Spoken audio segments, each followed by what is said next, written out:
Media Channel 604. Freesat Channel 216. Freeview Channel 236. And YouView Channel 236. You can also take us with you on DAB Plus Radio. With the GB News app and at the website gbnews.uk. We're absolutely everywhere. Come join us on GB News, the People's Channel, Britain's news channel. GB News has its own late-night paper preview show, Headliners, where comedians take you through the next day's top news stories. You don't have to bother reading the newspaper, we've got it covered for you. Headliners, every night at 11 p.m. and repeated every morning at 5 a.m. We won't send you to sleep like some of the other paper review shows out there. GB News, the People's Channel, Britain's news channel. Join me, Nana Akue, Saturday and Sunday afternoons on GB News. Expect fiery debate and passionate discussion as me and my panel tackle some of the biggest topics hitting the headlines. It's a place for everyone's opinion. No one gets cancelled, but no one gets an easy ride. Oh, she's on it today! Be ready for conversations that are fierce, frank, and of course, fun. Every Saturday and Sunday afternoon from 4 p.m. on GB News, the People's Channel. Join me, Camilla Tominey, on Sunday mornings from 9:30, taking the politicians to task and breaking out of SW1 to see how their decisions are affecting you across the UK. Bursting the Westminster bubble every Sunday morning, only on GB News, the People's Channel. Britain's watching.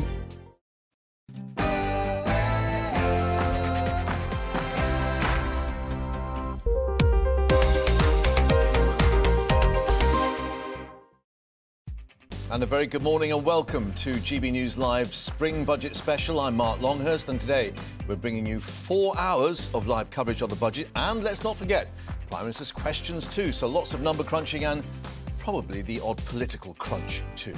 So we're bringing you expert analysis and commentary whilst hearing from businesses and, more importantly perhaps, households across the country, from Glasgow to Cardiff and from Birmingham to County Down. We'll be working out exactly what the budget will mean for you. We're joined in the studio by our economics and business editor, Liam Halligan, bringing us expert commentary and updates throughout the day as Jeremy Hunt unpacks that red box. And GB News presenter Gloria De Piero, also, of course, an MP of the Commons, formerly, so she'll have the latest political analysis on one of Westminster's biggest set pieces, what's happening behind the scenes.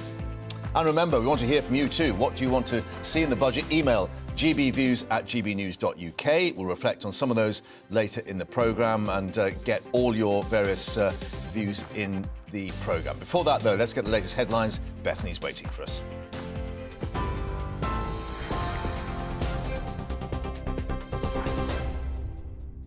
Mark, thank you. Good morning. It's 1 minute past 11. I'm Bethany Elsey with your top stories from the GB newsroom.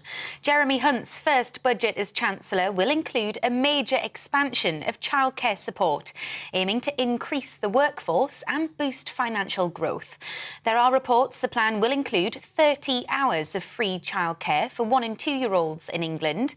The budget will include a series of other measures to deal with labour shortages, such as encouraging the over 50s, the long-term sick and disabled to get back to work. Announcements on benefits reform and pensions allowances are also expected, but it's understood the Chancellor will resist calls from Tory backbenchers to cut taxes. As part of today's announcements, the Treasury has confirmed the energy price guarantee will be extended for a further 3 months. The support with energy bills will continue from April to June at its current level. It means average annual household bills will stay capped at £2,500 per year. Well, we can now speak to our reporter Paul Hawkins, who's in Cardiff for us.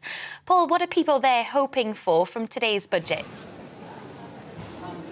Well, the first thing to note, Bethany, is that some people here don't even know that there's the budget happening today. So it's important to reflect that view. Not everyone's kind of tied up in it, but it will, of course, affect everyone. But not that childcare provision, which, as you say, is only that extra childcare provision that the Chancellor is going to announce. That will only be for England, so it won't affect Wales. But speaking to businesses here, the one thing that they're talking about is they want tax cuts. They want to see a cut in VAT and they want more help for small businesses because they're struggling here with the costs buying the materials, buying the food that they need. And speaking to some businesses here, one lady who owns this shop here, she's been here 37 years. She says that both her and her husband are thinking of packing up now because they simply can't make the money that they used to, and they're thinking of selling it all. So more help for small businesses and more tax cuts. Paul, thank you very much for that update. Thousands of workers are walking out on what could be the biggest strike day this year. Teachers, junior doctors, tube drivers and BBC journalists are taking industrial action over issues including pay, jobs, pensions and conditions. Schools Minister Nick Gibb is urging the National Education Union to pause the strike action so serious negotiations with the government can go ahead. We could be having those talks about pay, about teacher workload, about recruitment and retention. That's what we want to talk about. But the National Education Union, if they want to show good faith in those negotiations, they need to pause a strike action. And its strike action is no way to conduct a pay dispute. It inconveniences parents and families, and it's disrupting children's education after 2 years of having their education disrupted during the pandemic. The Defence Secretary says Moscow should respect international airspace after Russian jets collided with an American drone over the Black Sea. Ben Wallace says the Americans think the incident is very unprofessional, with the White House accusing Russia of recklessly colliding with its drone. The incident raises fears of an escalation between the two superpowers, with a senior Russian figure calling it a provocation. Meanwhile, MPs have urged the Prime Minister to get serious about enforcing sanctions against Russian oligarchs. Former Labour Minister Liam Burns says there were 147 reports of a breach of the sanctions last year, but only 2 fines were imposed, totalling £86,000. But the US has issued 17 penalties since the start of the war, with a value of more than £35 million. A Foreign Office minister said the Treasury will look at publishing a list of those who've been granted exemptions. 3 men have been arrested after a drive-by shooting outside a church in London, which happened in January. One of them, 19-year-old Alrico Nelson Martin, has been charged with possession of a shotgun with intent to endanger life, as well as 6 other counts of intent. He'll appear at Willesden Magistrates Court later. The 2 other men have been arrested on suspicion of conspiracy to murder. They are in custody. 4 women and 2 girls aged 11 and 7 were injured in the incident. A 48-year-old is still undergoing treatment in hospital. The Queen Consort has met a young ballet dancer set to star in a Disney documentary. Camilla met 13-year-old when she visited Elmhurst Ballet School in Birmingham. Anthony Madu from Nigeria received a scholarship from the school after a video of him pirouetting in the rain went viral in 2020. You're up to date on GB News now. Let's get back to Mark.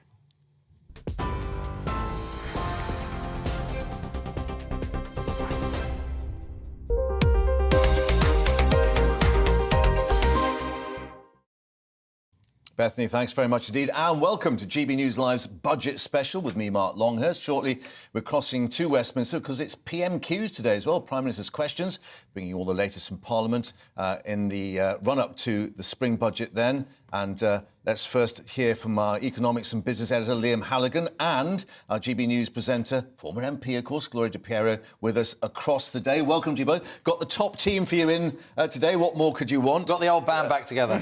Well, yeah. Tribute band, maybe, who knows. Let's just actually reflect first, Liam. This is a proper budget. This is not a fiscal event. That's the right. First since, October 2021? Some bloke called Rishi Sunak. Rishi Sunak, indeed. We've had lots of fiscal statements. We had the mini-budget back in September, which caused all the dramatic market reactions. Then we had Jeremy Hunt's, not the mini-budget, reversing everything that Liz Truss and Kwasi Kwarteng had done the next month, calming financial markets down. But this is a proper budget. I don't think it's going to knock the ball out of the park. It's not going to be particularly dramatic. It's going to be Jeremy from accounts rather than radical tax-cutting Jeremy.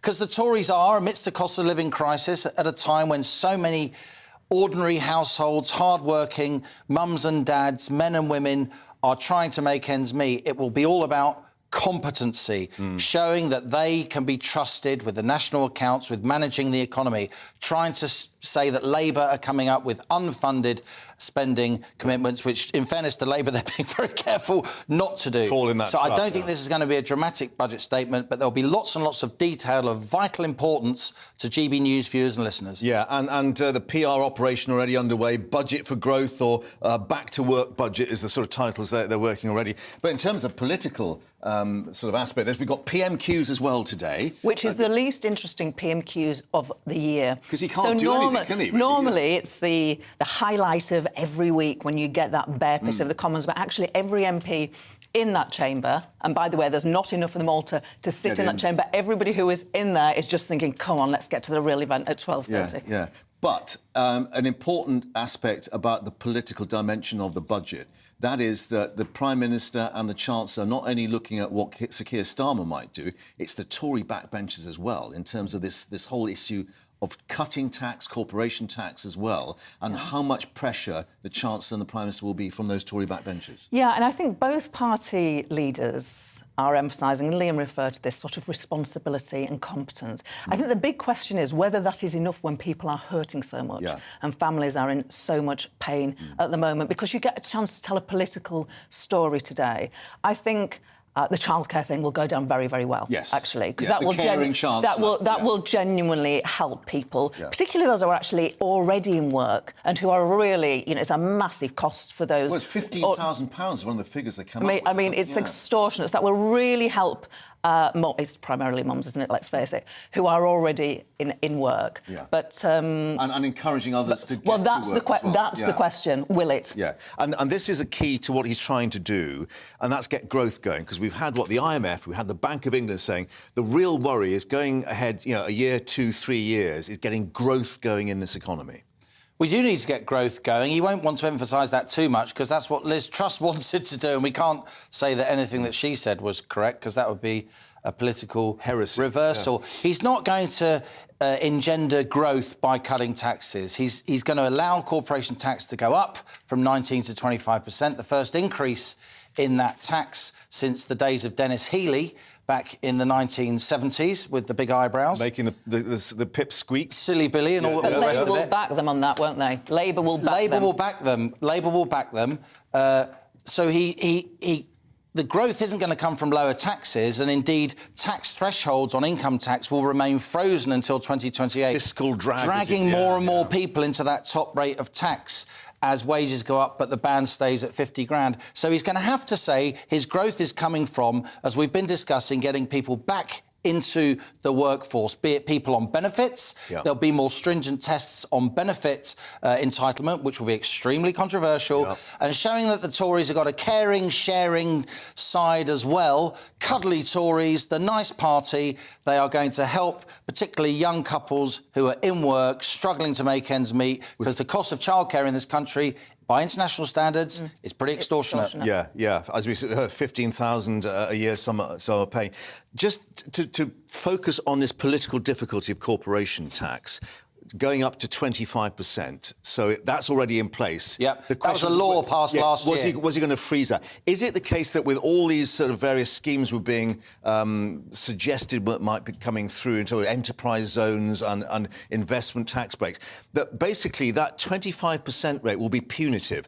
I'm going to hit you with 25% tax unless you start investing in businesses and putting your money into the economy. You put your finger on something important there, Mark, because look, this rising corporation tax, it's not the big multinational companies that are going to suffer. They've got clever accountants. They can move their money to different subsidiaries and around the world. They've generally got deep pockets, or they can raise finance to do investments to limit their corporation tax bill.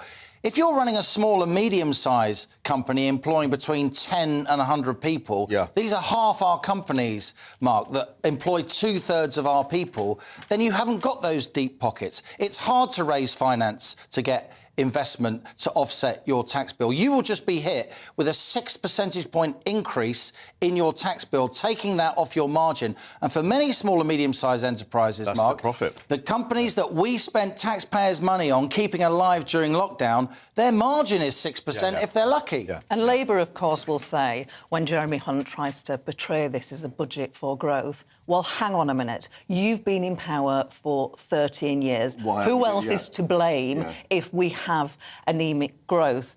I think the challenge for Labour is that if they appear to be offering too many sweeties, which is why they'll be cautious, then people will say, well, this is pie-in-the-sky stuff. But if they're not sort of ambitious enough, then people will say, actually, they're both sort of the same and boring. So that's the real challenge for the opposition. You two radical people think, well, that's never going to work. Perhaps Jeremy Corbyn. How are you going to afford it? Are you going to tax exactly. us more? Exactly. OK. Thank you for that. But as we have just identified, of course, childcare, this particular move to provide it for 1- and 2-year-olds has really caught the headlines. So let's actually now head to a very special place. Lisa Hartle can now join us from the Happy Toadstool Toddler class in Hertfordshire. Where better? Lisa, are the mums happy as well there? Because that's the key question. Well, our best person to ask would be Emma, who's a parent that joins me now. Emma, you've got a 1- and 5-year-old. Yes. What is your reaction to what the government might be announcing this lunchtime? I think it'd be absolutely incredible to be able to have that sort of help with childcare and prices and the childcare cost of living kind of crisis that we're going through at the moment will really help and encourage parents to go back to work after parental leave, and especially mothers going back to work, to enable them to be able to afford to put their children with people that they trust when they don't have family around. Because at the moment, the cost of childcare, for example, we're paying about £1,200 a month, which is more than our mortgage, to be able to have my 1-year-old in a really incredible childminder that we love. And that's kind of, a base level cost. That's an average cost. That's not too high or too low. And it was a massive factor around how and when we had our second child, because our first is in full-time education now. He's 5 and he's in school. But we would not have been able to afford for 2 of them to go through nursery or a childminder at £1,200 each. So it just means that women are going to be able to hopefully gain financial independence, maintain in their career, develop their career further, and go back into work if they choose to do so. There are some concerns that maybe, how difficult is it at the moment to get a place for childcare? There's some concerns that if there's more demand now, then it might be a struggle to find those places for those extra children. Yeah, I have heard quite a lot, especially in this area. There are waiting lists. Many of my friends were pregnant and they had their children on the nursery waiting list in order for them to know that they had a secure place before they went back to work. Which is crazy. So I don't really know if we're opening up more opportunity for children to be in childcare positions where the caregivers will come from necessarily. So there's a good question there in terms of wondering how actually they'll facilitate the extra spaces without putting the children at risk and increasing the ratios of care workers to babies or children. So how desperately needed is this extra help with childcare? Incredibly. You can access funds at 2 years old, 15 hours, if you qualify, which is really good. But really until your child reaches the age of 3, and in which case many people go back to work after the statutory maternity pay, which is 9 months. If you're lucky, you can go back to work after a year and have that really meaningful time with your children. But really, it's a desperate need for families to be able to maintain a family life, especially in the cost of living crisis. It's quite unattainable to be able to afford a mortgage or rent on one salary these days. It used to be the case, but more often than not, both parents need to be working. And if you have to work and bring a salary in, you need your children in a setting that you trust. Okay, well, thank you so much for your time today, Emma. Thank you. Parents who are also on universal credit are expected to also get some help with their childcare costs being given up front rather than having to claim it back. Yeah, and you touched on a very interesting point there, Lisa, in your discussion, and that is, of course, some of these places have got waiting lists, so therefore, with this new provision, are there enough places, are there enough nurseries and centres to actually cope with all the kids that won't be needing them? Yeah, exactly. Well, there's some charities that have been campaigning for better childcare help, and that is one of the concerns that they've raised, that will there be actually enough money that's put aside by the government to go into all of this? And yeah, you're right, there's already waiting lists in places like nurseries, etc. With all those extra children then needing a place, where is that going to come from? Are they going to build extra nurseries really quickly? So it's all a little bit, the details are a bit sketchy at the moment. Indeed, as they always are with the budget, of course, and it's day two afterwards that we get the sort of gaps filled in. But Lisa, from what I ought to call it now, the very happy toadstool toddler class, thanks very much indeed for updating us there in Hertfordshire. Back to you a little later. But let's speak now to Sam Dimitriou, who's head of policy at Britain Remade, a campaign group promoting economic growth. Thanks very much indeed for joining us, Sam. We expect perhaps the Chancellor to call this a budget for growth, but where do you see that coming from?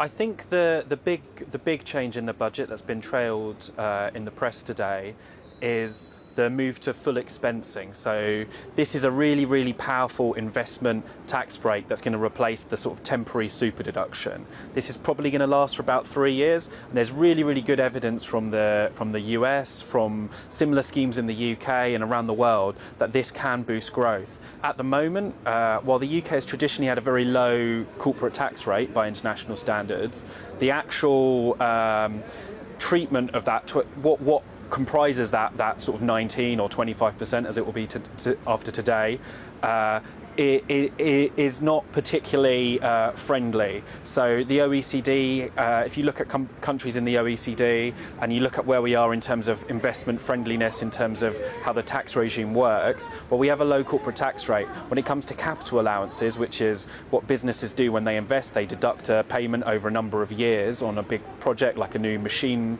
for their company. In those cases, we're kind of in. If we were to use a football analogy, we'd be in the bottom half of the championship, and you know we would be staring down a relegation to League One. Yeah. If we bring in full expensing, it would push the UK up to the sort of top mid-table of the Premier League. There are still some things that need to be fixed, but it's a really positive step.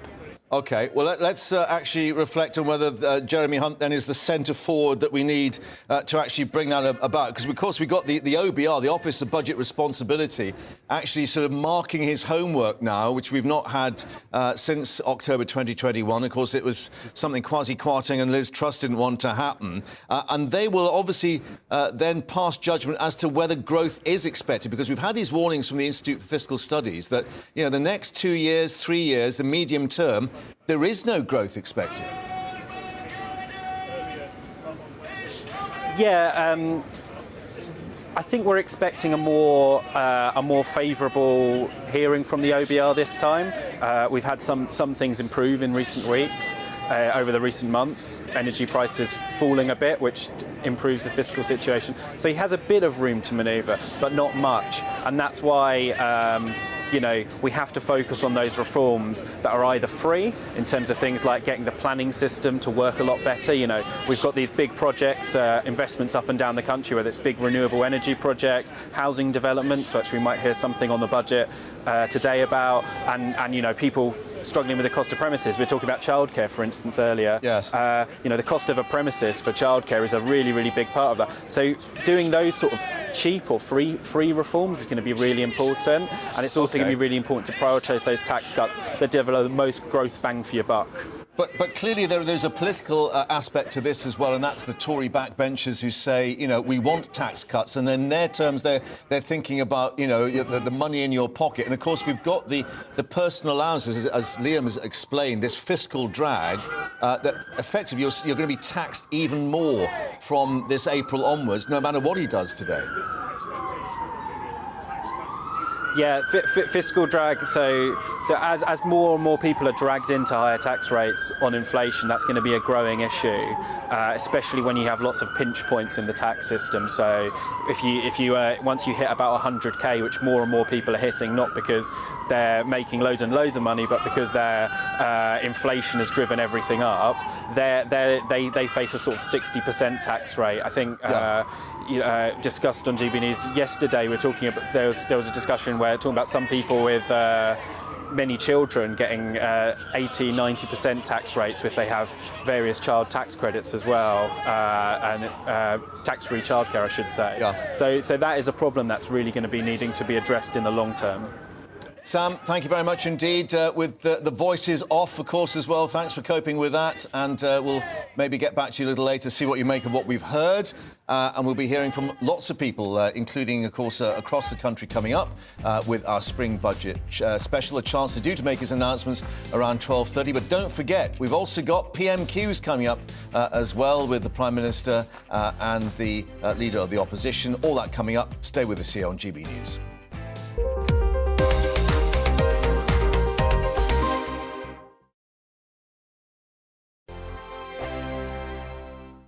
We are GB News, the People's Channel. And right across the United Kingdom. You can find us on Sky Channel 512. Virgin Media Channel 604. Freesat Channel 216. Freeview Channel 236. And YouView Channel 236. You can also take us with you on DAB Plus Radio. With the GB News app and at the website gbnews.uk. We're absolutely everywhere. Come join us on GB News, the People's Channel, Britain's news channel.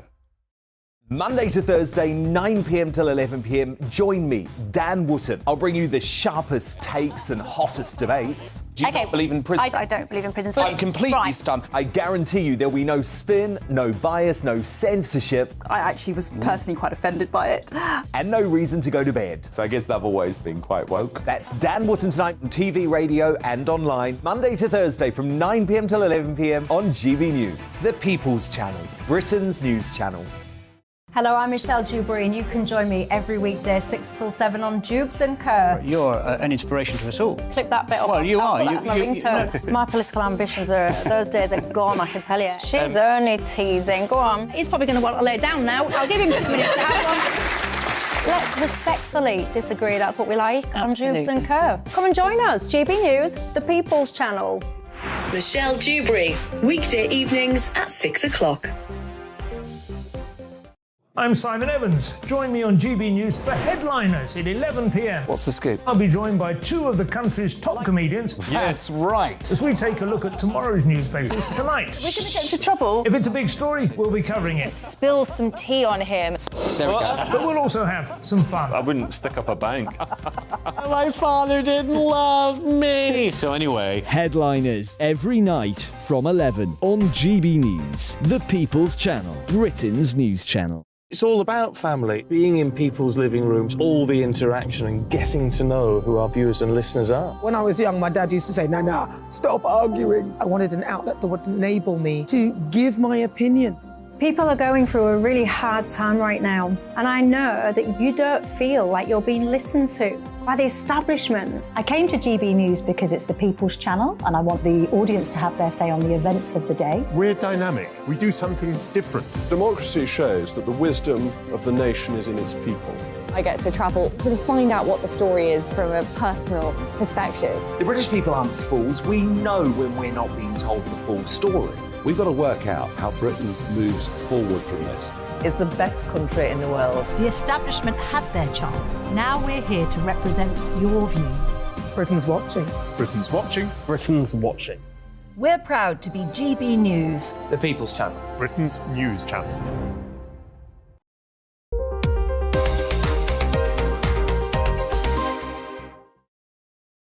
And welcome back to GB News Live and our budget special. It's so exciting. We've got the Chancellor having left number 11 and is in Parliament now with his red box. We also understand that the Prime Minister has just left number 10 because, of course, we've got PMQs as well, Prime Minister's questions, as well as the budget. So plenty of focus on Westminster. But we're going to focus on elsewhere around the country as well. So let's cross now to our Deputy Political Editor, Tom Harwood, who's in Doncaster. And Tom, let us know why you're there. I am indeed, Mark. I am in Doncaster, a red wall constituency. This is Doncaster Central, something that the Labour Party clinged onto by about 2,000 votes in the last election. Interestingly, their margin of victory was far smaller than the number of votes the Brexit Party won in this part of the world, 6,000 at the last general election. But I'm here in Doncaster Market, a market that has a charter dating back over 800 years, a hub of commerce here in in the north of England, and indeed it is the largest market in this part of the world, and it's an important place to come to because, of course, the budget today isn't just about those macro factors, the worrying news we're hearing, for example, about Credit Suisse, or indeed the news about that Silicon Valley bank over the weekend. It's also about how real people's lives are affected and real people's businesses as well. I'm delighted to be joined by Farouk, Fred, as you're known by many of your colleagues here on the market. And I just want to know, first of all, how has business been in recent years for you? It's after the COVID, it's been totally very slow. And we're finding it very hard to meet the ends. And on top of that, rents are going up. They've gone up once already, and they are again putting VAT on top. And we're struggling, basically. It sounds like a really tough picture. Are fewer people coming out and about to your stalls now? Yes, they are. They're not coming in a lot, no, because there's not much of a flow around here, nothing to invite them. Previously, the market used to be busy. What do you think could be done? What could the government do, perhaps, to encourage people to come, or to lower your taxes? I don't know. What would you like to see from the government? Well, something to encourage people to come into the market, invite them in here, do something about it. I mean, half the shops are closed all around the town as it is, and they need to do something. I mean, even the elderly, they've got to walk from the French Gate down to come to the market, but then there's nothing on the market. So a real trouble there with footfall, with a number of people about. Farouk, thank you so much for talking to us. We've got a little bit of time to talk to some of the other business owners here, because this is a miraculous part of the world. Some of the architecture here, I have to say, is fantastic, and some of these local businesses are doing really sterling work, selling and buying and all the rest of it. Lee here is of Clarkson's finest fruit and vegetables. They've been trading here at Doncaster Market since 1945. And I'll just obfuscate for a couple of seconds while Lee is packing up and making some sales there. But we were talking a little bit earlier to Lee about some of the troubles that he's faced as the cost of produce has risen, what with inflation, energy costs particularly for things grown in greenhouses, means that the cost of supplies has risen by a considerable degree. And Lee, how's business? It is steady at the minute, there's not as many people in town as there used to be. It's a lot quieter, but I think everyone's struggling, with cost of living going up, price, the bills, energy prices, fuel, everything's just on up, and it has been an effect. But then stuff we're selling's all gone up in price as well, and they're blaming it on like transport costs and getting it here. And it's been like it now since, I'd say, the last few months. But now it's having a knock-on effect with supermarkets, so it's starting to make news now because it's affecting supermarkets, but it has been like that for a long time. But they're saying, what can I say?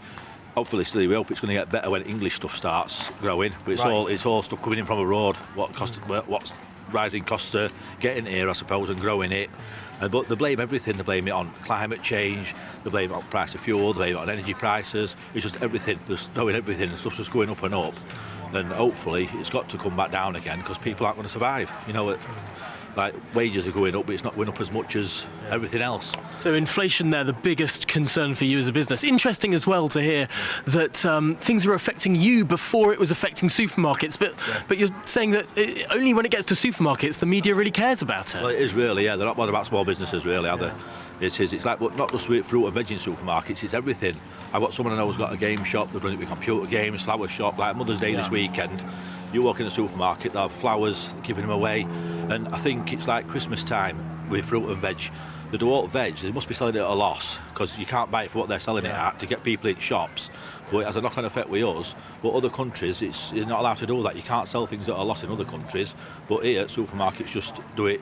With everything. Bailey's £10 or whatever. Well, Lee, thank you so much for talking to us. We have run out of time there, but really, really interesting to get your perspective and indeed the perspective of local businesses here in the heart of Doncaster. Thank you very much indeed, Tom. I have to say, Lee's stall there looks rather better stocked than some of the supermarkets have been in recently, but there were a thumbs up to him. But thank you for that in Doncaster. As you say, one of the red wall seats. We'll reflect on that now with both Gloria and Liam still in the studio with us. Liam, just on that fact, he brought up, Lee, there about the fuel costs, of course, and how much that's cost him. Fuel duty. We had a 5p litre cut introduced a year ago. We're expecting him to actually keep that and not put fuel duty up again? Yeah, I think fuel duty will stay frozen. The anti-fuel duty lobby is very, very effective, run by the trucking companies and so on. And, you know, diesel in particular really is the fuel of small businesses. It's not a cliche. You know, white van man and woman sometimes, they keep Britain moving. And if you're running a market stall like that, as a lot of people in my family know well, a lot of your costs is the cost of keeping your van running, picking stuff up, dropping it off, all that moving and shifting. And a lot of people like Lee are really concerned about this ongoing gap between diesel prices and petrol prices. Now, still 20 pence a litre. But for this man, Jeremy Hunt, with that red box and all the facts and figures in there, I mean, it's interesting that to actually keep this frozen, the estimate is that's going to leave him with a £6 billion hole that he'll have to provide with, because obviously, normally that duty follows inflation up in terms of keeping pace. Sure, but then on the other hand, there a bunch of businesses won't fold that would otherwise have folded. These sort of static, you know, stickle brick economics, it's infantile, with all respect. I know you're just reading stuff out that you're reading on the newspapers and so on, but it just doesn't really work. This is in the economics of the real world. If you don't put fuel duty up, then lots of businesses that would otherwise fold will survive, so you get more tax. So this team that's around him, they're trying to move these goalposts to actually put the whole jigsaw together in terms of the various figures, because whatever he does somewhere will have a knock-on further down the line. It's politics, Mark. I think they're just trying not to put a foot wrong so they keep their jobs. And on the politics, Gloria, we heard there from Tom about the red wall seats. I mean, how much of this is looking forward to that general election? Well, if you listen to those two stallholders in Doncaster, now Labour did hold that seat with a massively reduced majority, but Don Valley, a neighbouring seat in Doncaster, fell for the first time to the Tories. Does that look like a town that has seen the benefits of levelling up to you? Did we hear from those two stallholders who said, yes, things are getting better? Now, remember, the Red Wall collapsed for the first time, arguably because of Brexit, arguably because of Jeremy Corbyn. They voted Conservative for the first time. How are you going to make them vote Conservative again? Does that look like a town transformed? And that leads into, I guess, Labour's charge that we keep hearing of the Tories managing decline, which is the phrase they keep using. And what I think the Labour Party have to be wary of is being too miserabilist. They have to talk the country up as well. They have to take voters to a vision of a better country, a brighter future under Labour. They have to paint a picture that voters can conjure and believe and will make them go back to the Labour Party that they felt betrayed them at the last election. Well, we'll try not to be too miserable here, of course, because we are going to head very back... joyful. The Happy Toadstool Toddler Club or class, and also we're going to the Chatty Chums Lunch Club up in Gravesend, or Gravesend out in the Medway towns as well. So hopefully plenty of positive noises coming from that. What about the MPs? Because we're going to be joined by the Shadow Employment Minister, Justin Madders, member of the Treasury Committee, also Conservative MP Anthony Brown, who is a former Times and BBC journalist as well. He worked on the Money programme, no less. So he may have one or two interesting aspects to discuss. That's on Prime Minister's questions, as well as the budget. Plenty more to come. Stay with us. I joined GB News because I was sick and tired of not hearing my views being represented, not just mine, but so many people that I knew and spoke to. I just couldn't get my voice out there. I couldn't say anything. I couldn't do anything. Whatever the narrative was, I kind of had to follow it. GB News is there to provide a voice for those who have been ignored by the establishment media. We think different things, we've got a different style. GB News is here to be optimistic and positive about the future. It's real kind of dynamic and flowing, with the audience very much at the heart of it, like a big family. Here at GB News, we talk about the things that matter to you. Hearing the voices from right across our towns and cities. especially our towns. All sides of the argument represented with a heavy dose of opinion. We're on a mission here to make a difference. And the GB News family really is here for you, and whatever time of day you can watch or listen. Britain's watching. Britain's watching. We're proud to be GB News. The People's Channel. Britain's news channel. Westminster is going around in ever-decreasing circles, followed by the media. Britain is broken. How on earth did we get into this mess? But more importantly, how do we get out of it? Join me at 7 p.m, Mondays to Thursdays on Farage, here on GB News. We will have open, rational debate. We've got to work out how Britain moves forward from this. Join us here on GB News, the People's Channel. Britain is watching.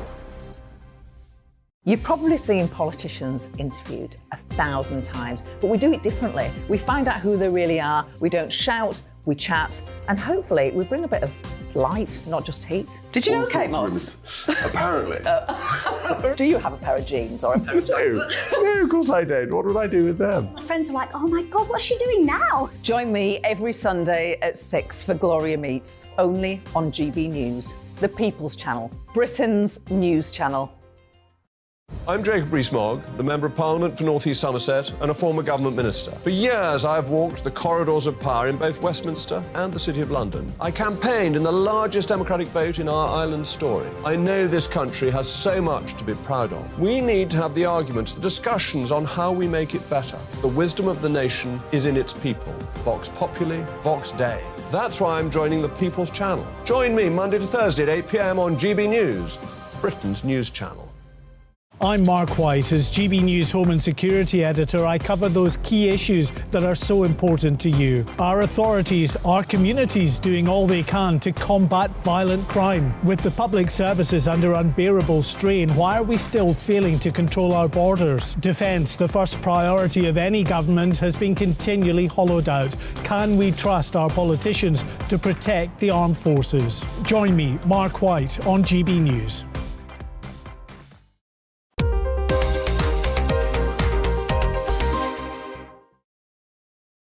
And welcome back to our GB News Live budget special. But also, don't forget, of course, it's Prime Minister's Questions today. So we'll be reflecting on lots of things happening at Westminster. But it is the concentration, of course, on that budget at 12:30. The Chancellor has left number 11 a little earlier with his red box with all the secrets inside. And this was the action replay with his team behind him. He's got a smile on his face, but will the rest of us be smiling later? We shall find out. But we're being told that really this is a budget for growth as the government would like it to be seen, or maybe also a budget for back to work, because, of course, there are measures in terms of pensions and perhaps disability benefits and so on to encourage people back to work. Might be controversial. But as we said, we've also got PMQs. So we also had the Prime Minister leaving number 10. He too is at Westminster. And this will be the prequel to the big event. They're all leaving him on his own. Will he be on his own in terms of the chamber? Obviously, we're going to find out what the backbenchers make of it, because some unease, we'll have to say, on Tory backbenchers about the prospects of tax cuts or not, particularly the issue of corporation tax. Well, I'm glad to say we're joined in the studio now ahead of PMQs by our panel of MPs, Justin Madders for Labour, and that is Ellesmere, Port and Neston, just to get the constituency absolutely right. Correct, yeah. And also, welcome to Anthony Brown, Conservative MP for South Cambridgeshire, member to the Treasury Select Committee, and I'm going to embarrass you here as well, Anthony. You worked on the Money Programme and Business Breakfast with the BBC, business reporter and economics correspondent for the BBC, and chief political correspondent for The Times. I was a journalist 20 years, So you know your stuff? Well, some to a stuff. degree. Some stuff. However, I mean, this is the big question for the Chancellor and the government today. Do they know their stuff? Because we've obviously got the OBR, Office of Budget Responsibility, marking their homework straight after the budget this time, which hasn't happened previously with what we saw from Kwasi Kwarteng and Liz Truss. Well, I'm sure they've done their homework. And as you say, the OBR will be marking the homework. We'll get that as soon as the budget sits down. But I know that the Chancellor is a great man for detail and will have gone through all this. And I know one of his real priorities was, first of all, when he became Chancellor, is to stabilise the situation. Obviously came on the back of the mini-budget. Steady as you go, to reassure the markets and not to compromise with financial responsibility, with fiscal responsibility, because that's the most important thing. But once you've got that, that then gives you room to promote growth. I'm on the record. I've written I really want a laser-like focus on economic growth, and that means getting people back to work. So the changes, the pensions taxation, which has been speculated about, childcare, maybe the benefits, getting people back to work, but also tax incentives for business investment. This is why they're trying to call him Jeremy from Accounts, which is obviously a rather cruel, but, I'm not going to... You want the Chancellor who knows his numbers, However, I'm just looking at the front page of the Daily Telegraph. Hunt faces revolt over tax rise in budget, indicating, of course, the unease on the back benches at the lack of what they would see tax cuts and the fact the corporation tax will be going up. Yeah, so what... I mean, I'm sure there are some of my colleagues who, don't like the raise in corporation tax to 25p, but I think you have to see the whole budget in the round, and in particular on business taxation. I think there'll be a big move, and there's speculation about it, on giving increased tax relief for investment. So this is the taxes on businesses, really focusing to make sure they invest more. Tobias Elwood will be speaking to us in a moment about defence spending, but Justin, let's bring you in for Labour. I mean, we've heard the mantra, managed decline is certainly what we heard from Rachel Reeves in attacking the government's approach. Yes, and I think if you look at what's happened over the past 13 years, you can see why we're saying that. The average family's income is actually lower now than it was in 2010. If we carry on the same track, we'll be worse off than the average families in Poland by the end of this decade. That is something that really is a damning indictment of 13 years of the Conservative government. So we've got to get growth, absolutely, but we've also got to make sure that it gets into people's pockets and they see the benefits of that. Right. You are Shadow Minister for Employment Rights as well. Are you worried about what we might see, they've said, to encourage people back to work, or, might you see it forcing people back to work, particularly those with problems of disability and so on?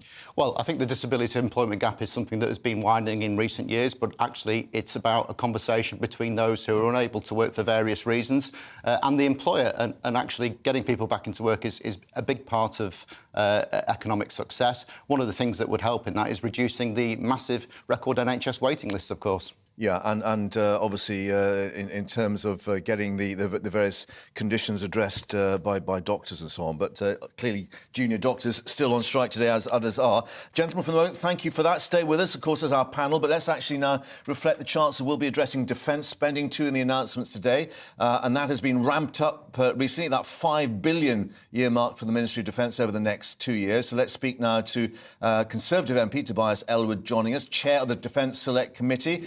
Mr. Elwood, thank you very much indeed for your time. More detail on it, or do you think there'll be further announcements as well? No, sadly, I think that's done. We had the big announcement on defence spending, £5 billion, well received for replenishing our stocks, refilling the cupboards of ammunition, and of course for the new nuclear programme, not least with the United States and Australia.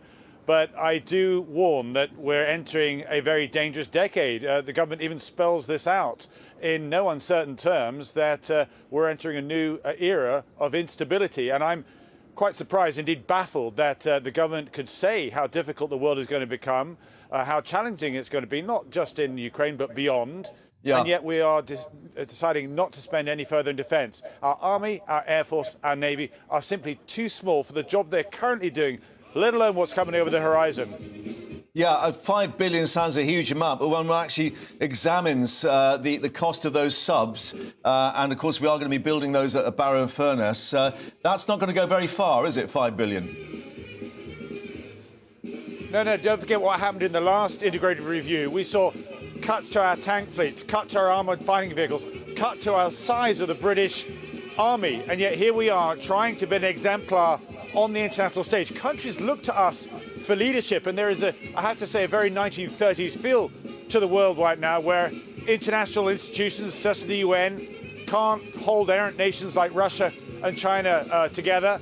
We're seeing Russia and China form an alliance which is challenging our world rules-based order, and it's Britain normally that people look to set an exemplar. We can't do that unless we have the hard power to back it. Problem, however, in terms of the investment is that it takes years for these things to feed through with the sort of various projects to come to fruition. So where are we now in terms of our readiness and this phrase that's been used, the hollowing out of our defence capability? Well, you're right, it takes years to procure new equipment, but it could take minutes to reverse the cuts which haven't quite gone through from the last review we had prior to the invasion of Ukraine, when we knew the world was getting more unsettling, but we didn't realise the pace. And that's what we need to be concerned with now. But I make the case to the Chancellor, indeed to the British public, that there is a symbiotic relationship between our economy and our security. We embrace globalisation, arguably more so than other nations. So we're exposed to international markets, to access to the open seas and so forth. When they get cut off, our economy suffers. It's usually Britain that has the convening power to join other nations to step forward. We showed that with the tanks, actually, in Ukraine. When we stepped forward, other nations followed. And if the world is getting more dangerous, not less, why are we staying on a peacetime defence budget? OK, so where would the money come from? Because clearly Jeremy Hunt is indicating that, you know, times are tight, unlikely to get tighter in the medium term. Any suggestions as to what he could cherry-pick elsewhere? Well, it's not for me to do that. It's for me to spell out the dangers that are coming over the hill. And I give the warning that we'll be coming back to Parliament in the next few months, recognising that we'll need to invest in our armed forces because the threat picture has significantly deteriorated. That's where the world is right now. We've had 30 years of relative complacency, and we're now going to have to make up for it very soon indeed. OK. I know you have to get to PMQs, but therefore just add on to that. Does that mean the calls for tax cuts really don't add up in terms of all this extra spending that's going to be needed? Well, no, the tax cuts are important because, as you were touching on and describing, we've had a very difficult few years. COVID has given us a £400 billion bill to contend with. The war in Ukraine has affected energy prices, food prices as well. Another example, actually, of how our economy is exposed. We need to get growth going again. We've shown stability. Let's not also forget it's been a difficult year politically. We've put our hands up to that. Jeremy Hunt is showing stability. Now he wants to inject growth, and that's, I think, what we're all about today. So, Elwood, thank you very much indeed for taking the time to speak to us there, and we'll let you get into the chamber ready for PMQs. Thank you very much indeed. Well, our table or a panel of MPs rather still with us, Justin Madders and also Anthony Brown here in the studio. Just to reflect on what we're hearing there from Tobias Elwood, I mean, clearly this is the problem for the Chancellor. He's got to try and balance all these demands, which are growing and growing and growing, particularly on the big existential issues of defence. It is, absolutely. They're huge demands. And as I was saying earlier, his key mission to start with is stabilising the economy. And it's now, I think we're pivoting to, having done that, to growth. And the great thing about growth is it gives you that room for manoeuvre. It helps generate more tax revenue for things like defence, but also enables you to cut taxes overall. And I know that Jeremy, the Chancellor and the Prime Minister are both committed to cutting taxes, but you can only do that when you've sorted out the economy and the national finances. Yeah. Interesting that the Institute for Fiscal Studies, which, of course, like the OBR, runs its sort of slide rule over everything, is indicating, well, there are things actually that could be done. For instance, fuel duty, taking on board what Liam Halligan has said, that, you know, it stops many businesses from expanding if fuel duty goes up. But the $6 billion hole that that actually sort of punches in the figures at the moment, that, for instance, could go towards defence. Well, it could do. But so these are the political judgments that the Chancellor and the Prime Minister have to make, that actually, you know, you can take money from one hand and give it to the other, and you've just got to look at it all in the round and say, this is the balance we make. And ultimately, it's a political judgment. And that's the luxury for the opposition. They can criticise. They don't have to make those hard spending decisions and can obviously snipe from the sidelines. Well, I think what we've been doing is making it very clear that if we make a spending commitment, we're saying very clearly where it's coming from. So, for example, with the expansion of the NHS workforce, that's going to be paid for by the abolition of the non-dom status. And I have to say that when we hear Conservative MPs saying we've brought stability, let's not forget who made it unstable in the first place. It was the Conservative government with their ridiculous budget last year, which has caused all chaos in the markets, made people's mortgages go up, has led to a lot of the situations that we're talking about today. And is that likely to be the attack line from Keir Starmer at PMQs, pointing back to what the Tories have done, not just in that last mini-budget, but, of course, the last 10 to 12 years? Well, I think the the economic record speaks for itself, and it is one that is, frankly, a miserable one. We still haven't got the economy back to the size it was before the COVID pandemic. We're the only country in the G7 this year that's predicted not to have any growth at all. We're in a very dark place, I'm afraid, and the government have got no one else to blame for that but themselves. So what would Labour do? Well, look, we've been very clear that day-to-day spending commitments will be clearly identified as being part of a funding package that will be paid for through various sources. Which means you won't have room for tax cuts. Well, I don't think that would be our immediate priority. But what we've also got to do is invest in our country, and that means actually looking at getting to net zero quicker than we are going to at the moment. And that is actually where we've got this separate fund to actually invest in the green industries of the future, because all the rest of the world are doing that now. Even though many observers are saying green energy actually turns out sometimes to be a lot more expensive. Well, in the long run, it won't. And in the long run, we've got to absolutely defeat climate change. And the longer you put it off, the more it will cost. It's actually a really good thing to do for us as a country, because it will create jobs. It will create jobs in manufacturing, for example, where we're actually, falling behind yet again. This is something that we can't afford to put off, and that's why it's one of our big priorities. OK, just to touch on what we heard from Tobias Ellwood on defence, what would Labour spend on defence? Would you up it to 3% of GDP? Well, what we've said is that on day one of a Labour government, there will be a defence review, which will look at all the factors which we've been talking about, because, of course, we're not privy to all the security information. But what I would say is that actually under the last Labour government, defence spending was on average much higher than we've seen under this Conservative government. So our principles are one of putting defence at the forefront of our economic plans. OK, very quick question, because you worked for a certain Boris Johnson when he was Mayor of London, economic policy advisor. What's he going to be doing today? I don't know. You need to ask him what he's doing today. You don't think that he's going to be the flag bearer for all the malcontents and the backbenchers? I don't think so, and I hope not. I mean, former Prime Minister should keep a low profile. That's my general view. Right. We have 3 former Prime Ministers in the House of Commons, we do, which is really quite unusual. Yeah, exactly, and quite a few former Chancellors as well. Yeah, and all of them supposedly standing again. OK, gentlemen, for the moment, thank you very much indeed. PMQs coming up shortly, followed, of course, by the budget at 12:30. We'll have all the latest for you. Stay with us here on GB News Live.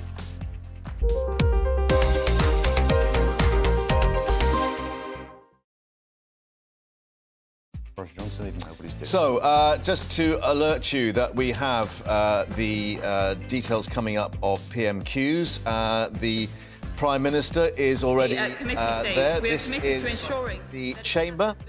We've got Dominic Raab there, sharing a joke, it seems. And we've got questions, of course, going on ahead of PMQs, and then at 12:30 we have the budget. So I think we haven't got the sort of wider picture, but I think the chamber is fairly packed. There we go. There we are. Thank you, cameraman. Not a seat to be seen apart from maybe I think the SNP benches there.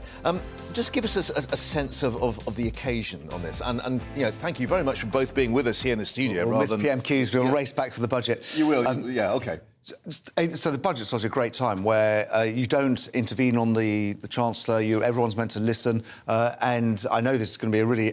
I saw the Chancellor yesterday. It's going to be action-packed. There's not going to be a lot of waffle. He's going to make us an announcement every sort of few minutes. So you have to listen very, very closely. Rabbits from the hat? Well, who knows? But I suspect there might be. Right. And I don't know. I haven't been briefed on well, all the I was going to contents, ask, how well informed are the tea rooms and so on in terms of what's going to be said? Or is the Chancellor really in purdah and doesn't talk to he is in purdah and hasn't given out details. You know some of the broad themes. I mean, we know that he wants to focus on economic growth. Yeah. He has talked about the importance of childcare support for families to get parents back into work. He's talked about that last weekend. So we know a lot of the broad thrust. But in terms of the actual details, certainly the things that are market moving, the Chancellor really shouldn't announce them beforehand. Yeah, and this makes it really difficult, of course, for Rachel Reeves, in that she's got to sort of work out pretty quickly how she's going to sort of come back at this and her line of attack, and sort of do some mental arithmetic pretty quickly as well. Yeah, well, obviously some of the things that are going to be in there have been announced in the media already, so we will know some detail. Extension of the fuel help, childcare and childcare, and so on. But what we we tend to see actually with these things is there's a pattern, isn't there? The first day everything's wonderful, all these wonderful headlines, and then a couple of days later the small print and the finer Which is the blue book, I think, isn't it? With all the bits and pieces. All these little sort of problems start to emerge, and then we get into the real political debate about what this budget actually means. And in terms of what Rachel Reeves might say, I mean, I guess that the whole issue, as you know, we had from the IMF and from the Bank of England, is there going to be growth in this economy? And they think it's going to be pretty static. So is there a difficulty in that Labour have got to avoid talking down the country and talking down the economy as well? Well, we're certainly not going to want to talk the country down. What we're going to do is present a positive vision about what we would do differently, and that really is about investing in some of these green new industries, actually making sure that our public services are fit for the 21st century, and actually making sure that the benefits of growth reach everyone, which is certainly something that hasn't happened over the last decade. Yeah.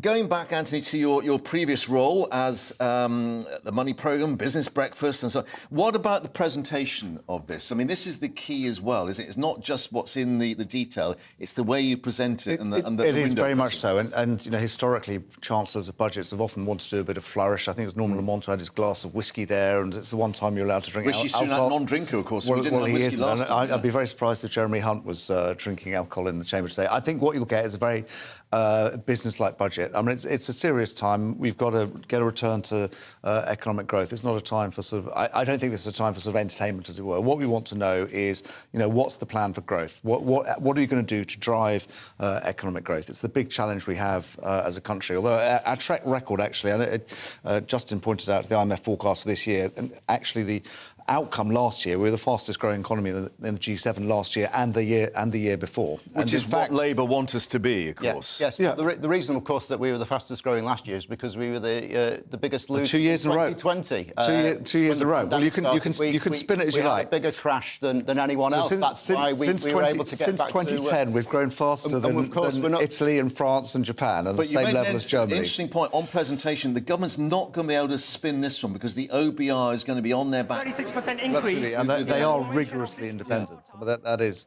their job to be independent. They protect that very, very closely. So yes, and that's what gives credibility to the announcements. I mean, if they weren't independent, then the markets and the city wouldn't trust it. So yeah, you can't spin the figures in that way. Yeah. What is the mood music in the Tory party at the moment? Given, of course, we've had Rishi Sunak on the world stage, and you know, we've had a sort of calming effect to a degree. I actually think we're in a really, really good place, and it's like we, as Tobias Ellwood, we put our hands up to. Well, we made mistakes last year. There were problems, but actually, Jeremy and Rishi have stabilised the economy overall massively. I mean, it's just a complete contrast to where we were. Just a few months ago. Things like the Northern Ireland deal, the Windsor framework, that shows that we can get things done. So we're competent in solving the different issues. We need to solve the small boats issue, not a big thing in my constituency, but a big thing across the country as a whole. And we're a government that can get things done. And that presumably is still a line of attack for Labour going on the small boats and the migrants and the whole asylum issue. Well, the thing is that we had a bill from the government only 9 months ago, which they said would solve all these problems, and actually they've only got worse since then. So we've got absolutely no confidence that what they've presented to Parliament this week is going to make things better. In fact, we're pretty sure it's going to make things worse. Yeah, and presumably, given the sort of voting that we saw on that, a lot of work and interventions in terms of it going to the Lords and the whole aspect about the... I think Lindsay Hall is about to introduce PMQs, so let's head across to the Chamber now. Phillips. Thank you, Mr. Speaker. Question number 1. Prime Minister. Mr. Speaker, since I was at this dispatch box a week ago, the government has been delivering for the British people. At the UK-France summit, we signed a new illegal immigration deal to protect our borders. Over the weekend, we facilitated the sale of Silicon Valley Bank at no cost to the taxpayer. And we have launched a submarine partnership with Australia and the US, launched our integrated review and boosted our defence budget. Mr. Speaker, this morning I had meetings with ministerial colleagues and others. In addition to my duties in this House, I shall have further such meetings later today. Jessica Litz. Thank you, Mr. Speaker. I've worked for years with women brought here illegally as sex slaves, raped by 30 men a day. Last week, the Prime Minister tweeted that these victims would be denied access to support from our modern slavery system. A tweet that traffickers will hold up to these women and say, see, no one will help you. Before the Prime Minister parrots his prepared answer about increases in the number of people accessing our modern slavery system, let me educate him and everyone else in this House that the biggest increase in the last 10 years has been from the huge increase in British adults and children trafficked for sex and crime within Britain. Not a number they should be proud of. How exactly will I help the next woman I meet brought here illegally from being repeatedly raped if she, as he tweeted, is denied access from our modern state? Mr. Speaker, just to correct the Honourable Lady, it is actually now a minority of people in our modern slavery referral system that are from the UK. That was not the intention of the legislation when it was introduced. We have a proud record of supporting victims of modern slavery. And thousands of victims are supported every year here in the UK, and that will not change as we grip illegal immigration. Danny Kruger.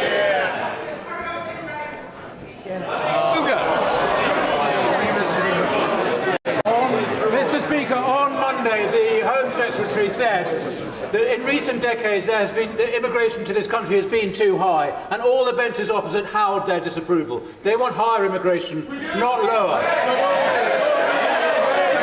Does my one honourable friend agree that what we need to do is, rather than importing cheap foreign labour, we need to invest in the skills of our own young people and encourage businesses to do the same?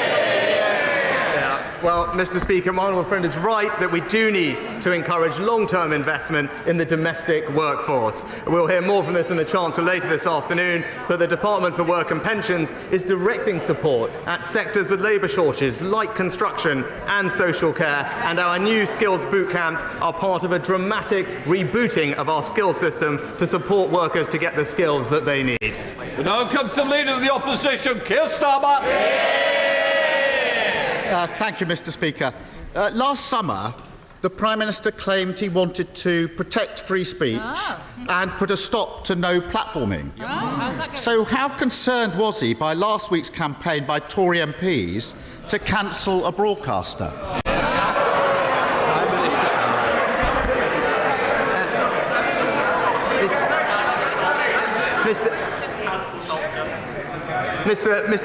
Mr. Speaker, as I said at the time, the issues between Gary Lineker and the BBC were for them to resolve, and I'm very glad that they did, and we can look forward to watching Match of the Day again on our screens.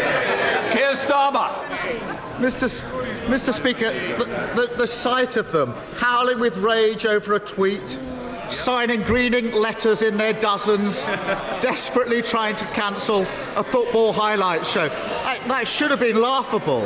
Instead, it led to a farcical weekend, with the national broadcast being accused of dancing to the government's tune by its own employees.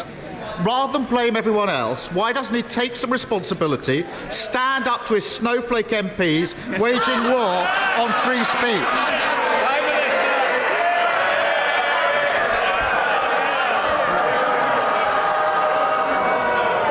Mr. Speaker, just the usual political opportunism from the leader of the Labour Party. Because I don't know if he noticed. But actually first the Shadow Attorney General and then the Shadow Home Secretary actually criticised the language that had been used in the tweet. But what a surprise. He saw the chance to jump on a political bandwagon and changed his mind. Keir Starmer. So, Mr. Speaker, I'm not being funny. I think our constituents want to get to the budget. The more that you shout, the more you progress questions. So please, my constituents interested if yours are. Keir Starmer. Mr. Speaker, they want more of a Prime Minister who doesn't understand you can disagree with what somebody says, but still defend their right to say it. He doesn't understand that. We're in a real problem. Does he accept that people's concerns about the BBC have been made worse because the government chose to put a Tory donor with no broadcasting experience in charge of the BBC? Prime Minister. Mr. Speaker, as he well knows, the BBC chairman was appointed before I became Prime Minister. He was appointed. He was appointed. And the same applies to this side. This budget matters to the people of this country. They want to hear it. Don't keep questions going longer than need be. Prime Minister. Mr. Speaker, there was a rigorous, independent and long-established process.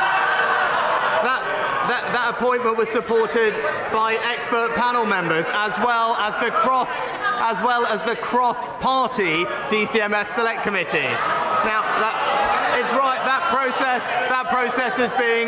process is being independently reviewed by the Office for Commissioner of Public Appointments, and we should allow that review to conclude. Keir Starmer. Mr. Speaker, the problem is the chair of the BBC isn't just any old Tory donor. He's so close to the Prime Minister. Order. Mr. Fabricant, I want you to be in for the budget. Cup of teas don't want to come that early.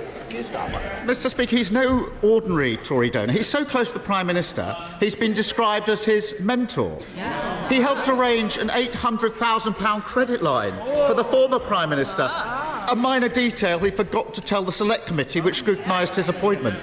Does the Prime Minister think that his friend's position is still tenable? Prime Minister. Well, Mr. Speaker, as I've just said, the Independent Office for Commissioner of Public Appointments is reviewing what was a rigorous, independent process to appoint the chairman. Instead of prejudging and preempting that review, we should let it conclude and wait for the outcome. That is the right way to do things, and that's what the government will do. Keir Starmer. Mr. Speaker, when people with links to the Tory party somehow find themselves in senior positions at the BBC, it's important that their impartiality is seen to be beyond reproach. So has the Prime Minister received assurances that no one with links to the Tory party was lobbied by Tory MPs or involved in the decision that saw Match of the Day effectively cancelled? Prime Minister. Mr. Speaker, as I said, these are matters. These are matters for the BBC to resolve. And it's right. It's right that the BBC, as an important institution, takes its obligations to impartiality seriously. Right? I care about the integrity and impartiality of our institutions, the BBC, but also the civil service, Mr. Speaker. And it's right that those processes carry on properly. But what I would say to him on this matter, there is an independent review. It's right that that process concludes, and he would, I would hope, respect that process. He comes here today with these mealy-mouthed platitudes, pretending the actions of his party are nothing to do with him. But the whole country saw how he kept quiet and hid behind the playground bullies while they tried to drive someone out simply for disagreeing with them. An impartial public broadcaster, free of government interference, is a crucial pillar in our country. But isn't that put at risk by the cancel culture addicts on his benches, the BBC leadership that caves into their demands, and a Prime Minister too weak to do anything about them?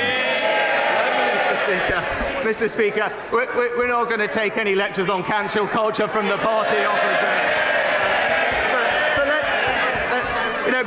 But we know what this is about, and he's avoided it in 6 questions. The substance of the issue that this underlied this tweet. And that's what has he done in this past week. The only thing he and his party have done is voted against our bill to stop the boats, Mr. Speaker.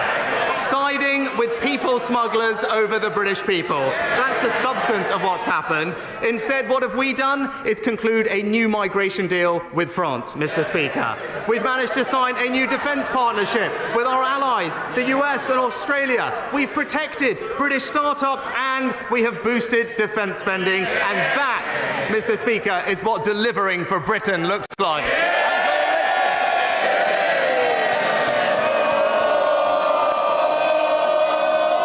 Can I just say to you, the biggest day in the House, and you want to carry on cheering? I'll tell you what, I'll be quiet. because there is plenty of rumours I've mentioned in the two-room for all sides. So let me say, Angela Richardson wants to get on with the questions. Angela. Thank you, Mr. Speaker.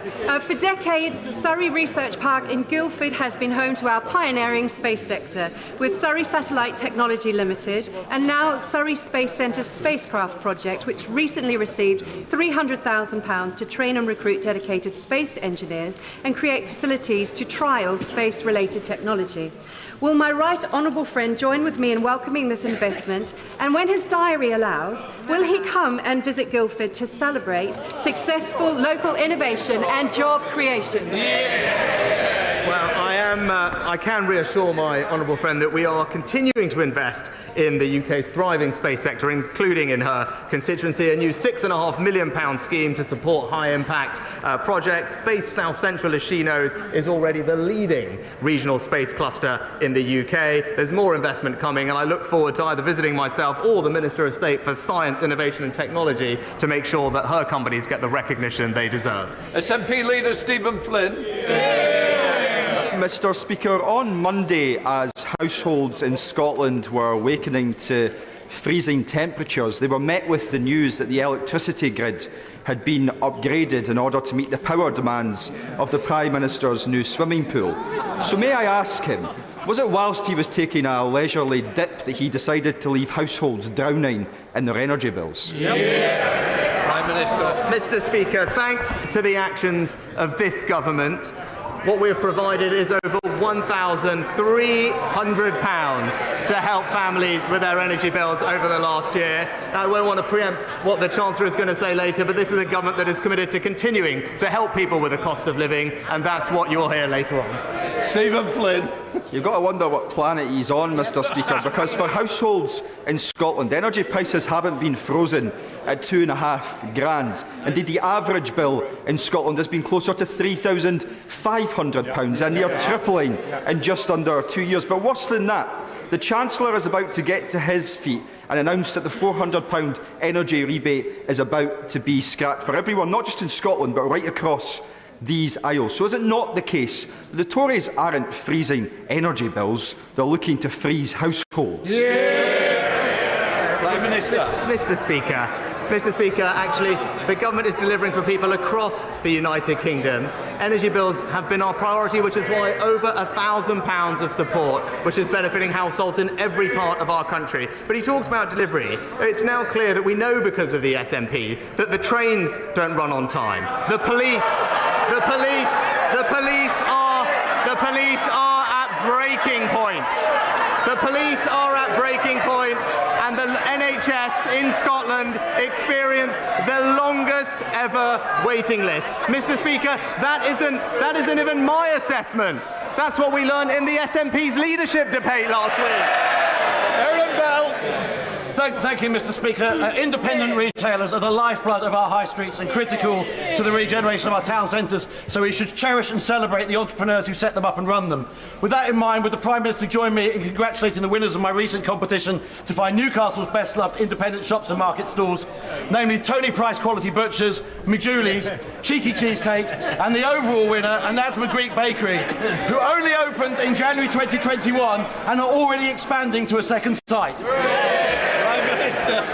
Well, I agree with my honourable friend about the incredible benefit that small businesses and independent retailers bring to our high streets and our economy. I congratulate the team at Anasma Greek Bakery for winning the competition, and I know that they will feel reassured by their government's investment in his constituency through the Towns deal that they have, and of course funding from the Future High Streets Fund. Stephen Furry. Thank you very much, Mr. Speaker. Just ahead of St Patrick's Day, can I thank the Prime Minister for his recent deep engagement with Northern Ireland, in particular the conclusion of the Windsor Framework, and hopefully we will see the executive restored shortly. However, that executive is facing a spiral of budget cuts, which will stop it from transforming public services on an invest-to-save basis and investing in a prosperity agenda. So will the Prime Minister and indeed the Chancellor work with the Northern Ireland parties on a financial package in order to transform Northern Ireland, accepting the need for strict conditions and a real focus on key areas such as health, education, skills and infrastructure? Well, can I thank the honourable gentleman and his colleagues and his party for the engagement they had in the run-up to the Windsor Framework. It was helpful and I appreciated his constructive involvement. And my right honourable friend, the Northern Ireland Secretary, has been working closely and will work closely with all Northern Irish parties, leading discussions on a wide range of issues, including the public finances, because I believe what the honourable gentleman believes is that the people of Northern Ireland need and deserve effective, accountable, devolved government up and running as quickly as possible, and I hope that those talks can be constructive in leading to that aim. Bob Blackman. Thank you, Mr. Speaker. In 2016, the current Mayor of London promised 0 strikes on London Underground. Today is the 135th day of strikes since then. Will my right honourable friend join with me in condemning those strikes that have brought misery to the travelling public in London, and also condemn the Mayor of London for his failure to address this?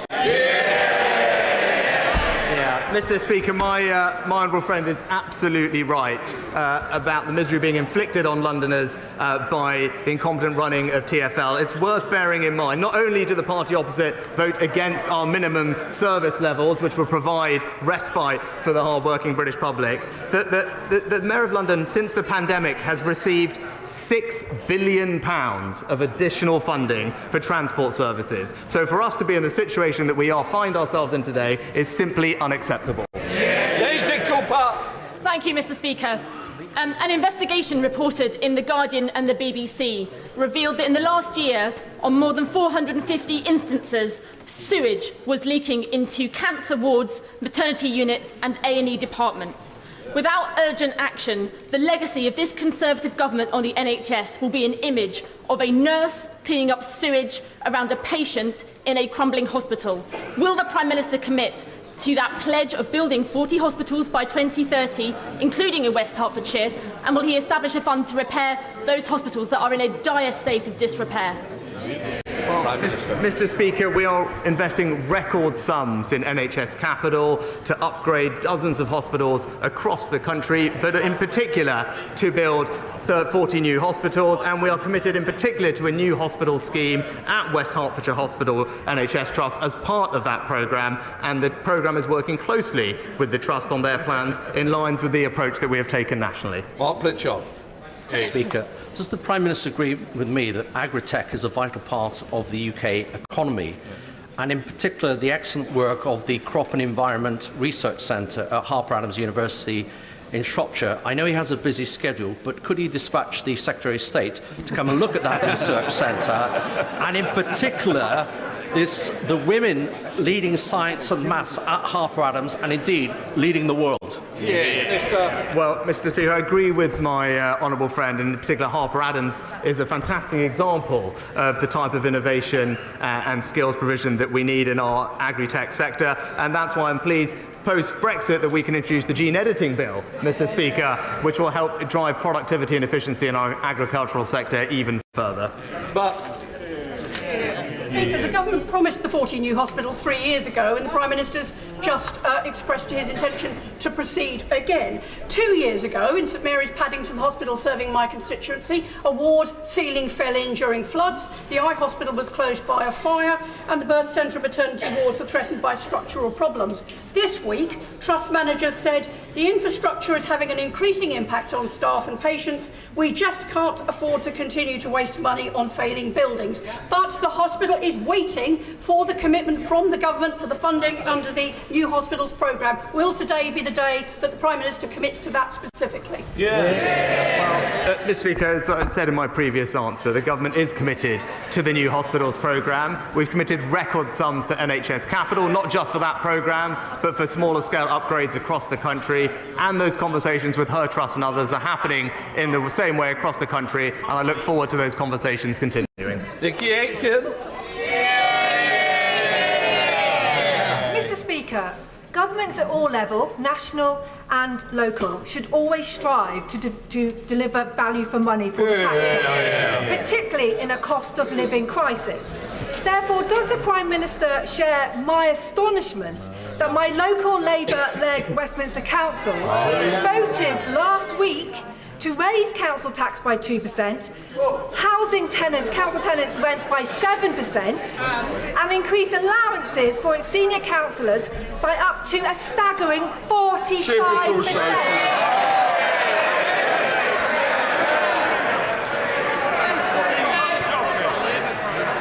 You've got to answer. Well, Mr. Can I just say, Prime Minister, I don't know who's giving you the advice, but take it from the chair. Please answer.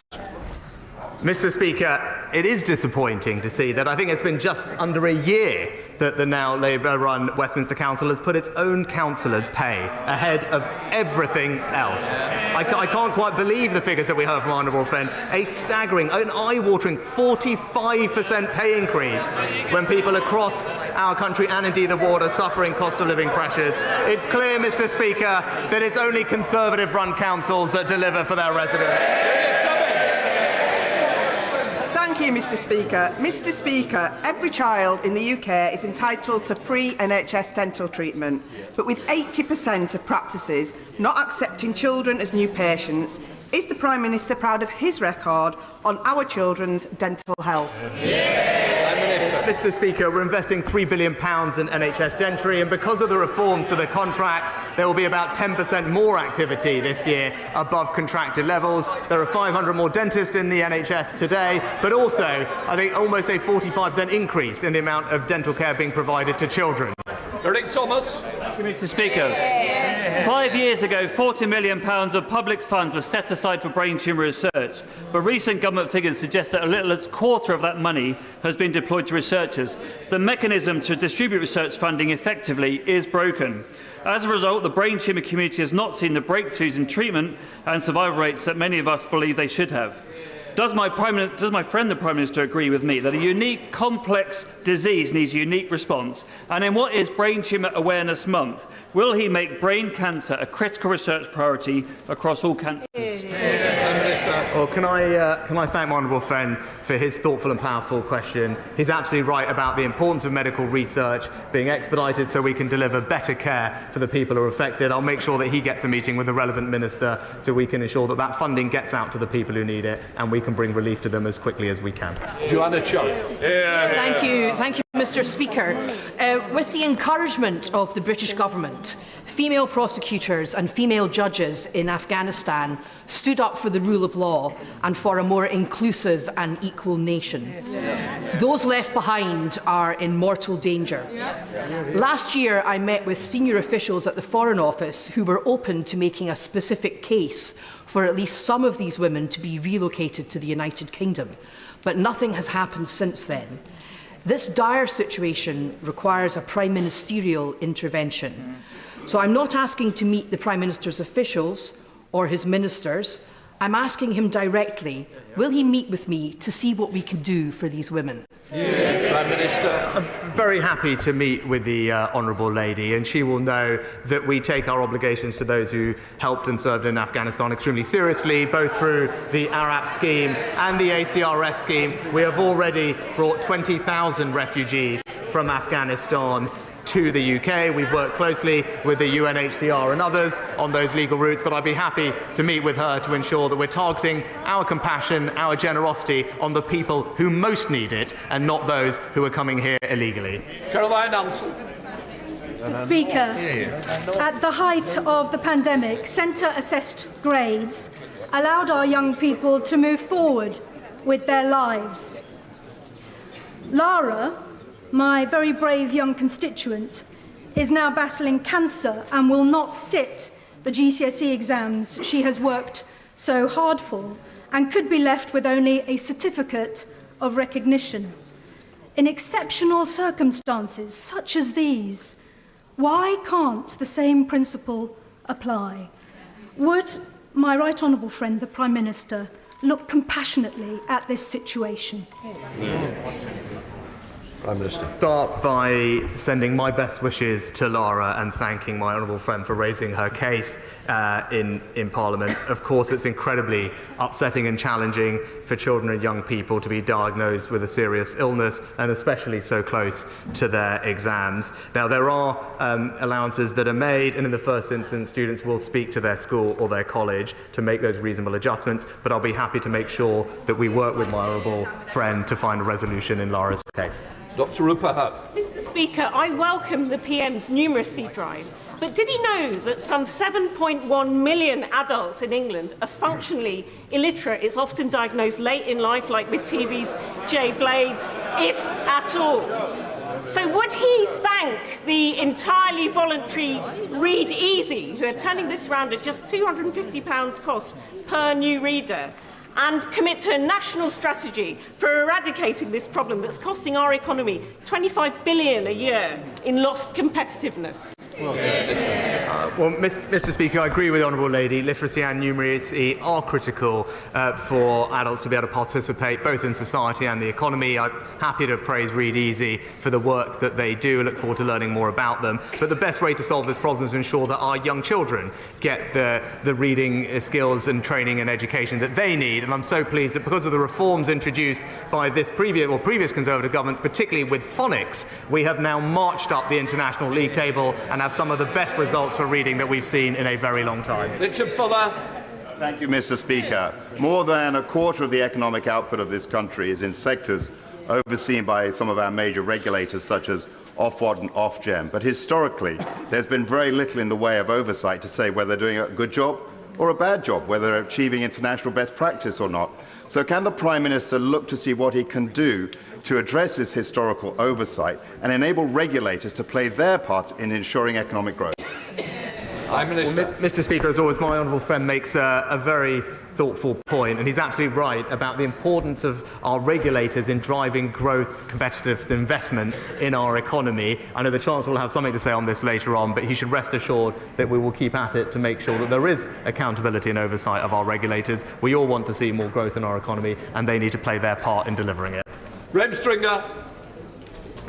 Mr. Speaker, 20 years after defeat in the Second World War, the first Japanese bullet train travelled the 300 miles from Tokyo to Osaka at 200 miles an hour.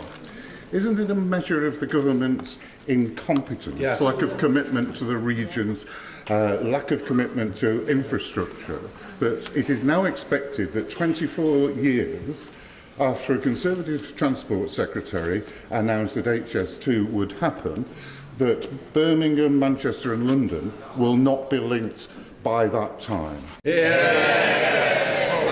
Mr. Speaker, we're actually delivering the biggest rail investment. Mr. Speaker, the biggest rail investment since the Victorian era. I'll just gently point out to the honourable gentleman, compared to when Labour were last in office, the investment going into the north is 30% higher every single year under this Conservative government. We are delivering for communities across the north with more trains, more buses, more stations and more roads, because the Conservative government doesn't just talk about it, it gets on and delivers it. Sir Robert Neal. Thank you, Mr. Speaker.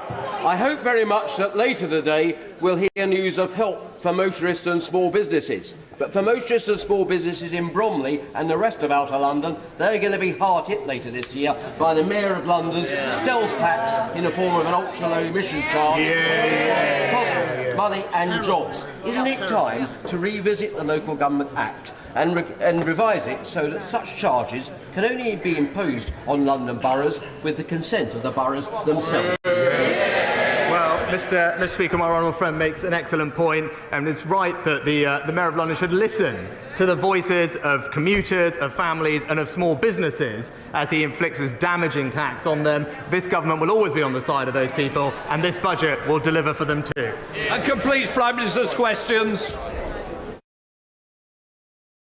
We have the end of Prime Minister's questions, but the budget follows, of course, with the Chancellor getting ready to get to the dispatch box, and the PMQs was, Gary Lineker and the BBC, with Sir Keir Starmer saying that the Prime Minister should take responsibility for his snowflake MPs, as he put it, standing up for free speech, while the Prime Minister said it was political opportunism from the Labour leader, and he saw the chance, he said, to jump on the political bandwagon. But clearly the main attack line for Keir Starmer was the fact that Richard Sharp worked with Rishi Sunak in his banking career, describing his mentor. Does the Prime Minister think his friend's position is still tenable?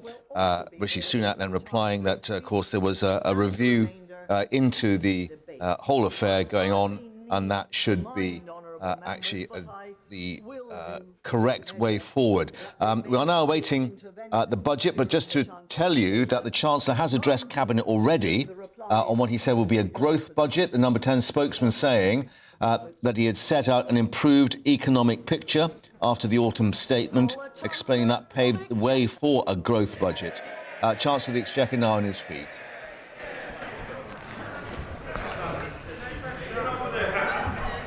Madam Deputy Speaker, in the face of enormous challenges, I report today on a British economy which is proving the doubters wrong. In the autumn, we took difficult decisions to deliver stability and sound money. Since mid-October, 10-year gilt rates have fallen, debt servicing costs are down, mortgage rates are lower, and inflation has peaked.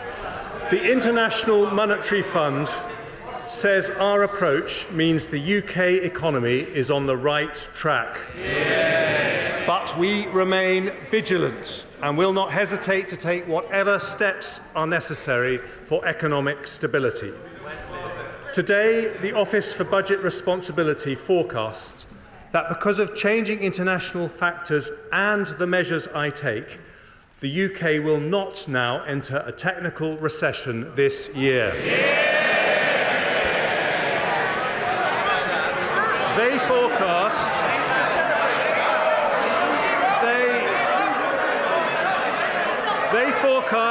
we will meet the Prime Minister's priorities to halve inflation, reduce debt and get the economy growing. Yeah. We are following the plan and the plan is working. Yeah. But that's not all we've done. In the face of a cost of living crisis, we have demonstrated our values by protecting struggling families with a £2,500 energy price guarantee, one-off support and the uprating of benefits with inflation. Taken together, these measures are worth £94 billion over this year and next, one of the largest support packages in Europe. That averages, Madam Deputy Speaker, over £3,300 of cost of living help for every household in the country. Today, we deliver the next part of our plan, a budget for growth. Yeah. Not just the growth that comes when you emerge from a downturn, but long-term, sustainable, healthy growth that pays for our NHS and schools, finds jobs for young people and provides a safety net for older people, all whilst making our country one of the most prosperous in the world. Prosperity with a purpose, and that is why growth is one of the Prime Minister's 5 priorities for our country. I deliver that today by removing obstacles that stop businesses investing, by tackling labour shortages that stop them recruiting, by breaking down barriers that stop people working, and by harnessing British ingenuity to make us a science and technology superpower. Yeah. I start with the forecasts produced by Richard Hughes and his team at the Independent Office for Budget Responsibility, who I thank for their diligent work. They have looked in detail at the Prime Minister's economic priorities. The first of those is to halve inflation. Inflation destroys the value of hard-earned pay, deters investment and foments industrial strife. This government remains steadfast in its support for the Independent Monetary Policy Committee at the Bank of England as it takes action to return inflation to the 2% target. Despite continuing global instability, the OBR report today that inflation in the UK will fall from 10.7% in the final quarter of last year to 2.9% by the end of 2023. That is more than halving inflation. High inflation, Madam Deputy Speaker, is the root cause of the strikes we've seen in recent months. We will continue to work hard to settle those disputes, but only in a way that does not fuel inflation. Part of the fall in inflation predicted by the OBR happens because of additional measures I take today. Firstly, I recognise that even though wholesale energy prices have been falling, there is still enormous pressure on family finances. Some people remain in real distress, and we should always stand ready to help when we can. So after listening to representations from Martin Lewis and other experts, I today confirm that the energy price guarantee will remain at £2,500 for the next 3 months. This means the £2,500 cap for the typical household will remain in place when energy prices remain high ahead of an expected fall in prices from July. This measure will save the average family a further £160 on top of the energy support measures already announced. The second measure concerns over 4 million households on prepayment meters. They're often the poorest households, but they currently pay more than comparable customers on direct debit. Ofgem has already agreed with suppliers a temporary suspension to forced installations of prepayment meters, but today I go further and confirm we will bring their charges in line with comparable direct debit charges. Under a Conservative government, the energy premium paid by our poorest customers, our poorest households, is coming to an end. Next, I have listened to representations from the honourable members for East Devon, North Cornwall, Combe Valley and Central Suffolk and North Ipswich about the risk to community facilities, especially swimming pools, caused by high costs. When times are tough, such facilities matter even more. So today I am providing a £63 million fund. Order! We want to hear what the Chancellor of the Exchequer is actually saying. Enough. Chancellor. Today I am providing a £63 million fund to keep our public leisure centres and pools afloat. I have also heard from my right honourable friend, the Charities Minister, and his Secretary of State about the brilliant work third sector organisations are doing to help people struggling in tough times. They can often reach people in need that central or local government cannot. So I will give his department £100 million to support thousands of local charities and community organisations do their fantastic work. I also note the personal courage of one of my predecessors, my right honourable friend from Bromsgrove, in talking about the tragedy of suicide and the importance of preventing it. We already invest a lot in this area, but I will assign an extra £10 million over the next 2 years, nearly £1 million for every year that he's been in Parliament, to help the voluntary sector play an even bigger role in stopping families experiencing that intolerable heartache. My penultimate cost of living measure concerns one of our other most treasured community institutions, the Great British Pub. In December, I extended the alcohol duty freeze until the 1st of August, after which duties will go up in line with inflation in the usual way. But today I will do something that was not possible when we were in the EU and significantly increase the generosity of draft relief so that from the 1st of August, the duty on draft products in pubs will be up to 11 pence lower than the duty in supermarkets. It's a differential a Conservative government will maintain as part of a new Brexit pubs guarantee. Madam Deputy Speaker, British ale is warm, but the duty on a pint is frozen. And Even better, thanks to the Windsor framework negotiated by my right honourable friend the Prime Minister, that change will now apply to every pub in Northern Ireland.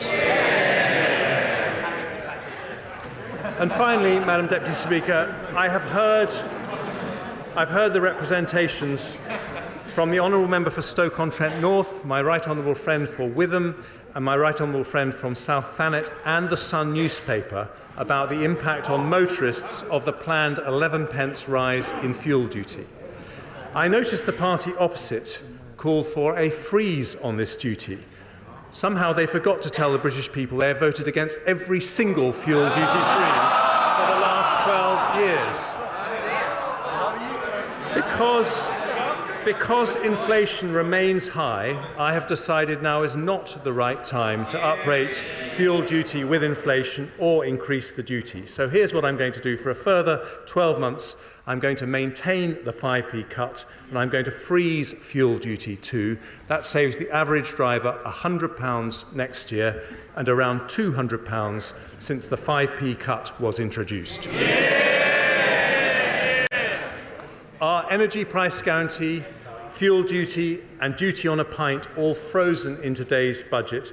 That doesn't just help families, it helps the economy too, because their combined impact reduces CPI inflation by nearly 0.75% this year, lowering inflation when it is particularly high. I now turn to the Prime Minister's second priority, which is to reduce debt. Here too, our plan is on track.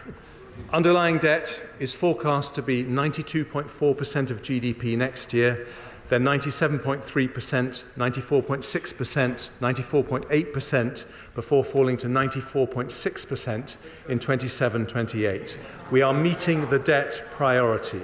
And with a buffer of £6.5 billion, it means we are meeting our fiscal rule to have debt falling as a percentage of GDP by the 5th year of the forecast.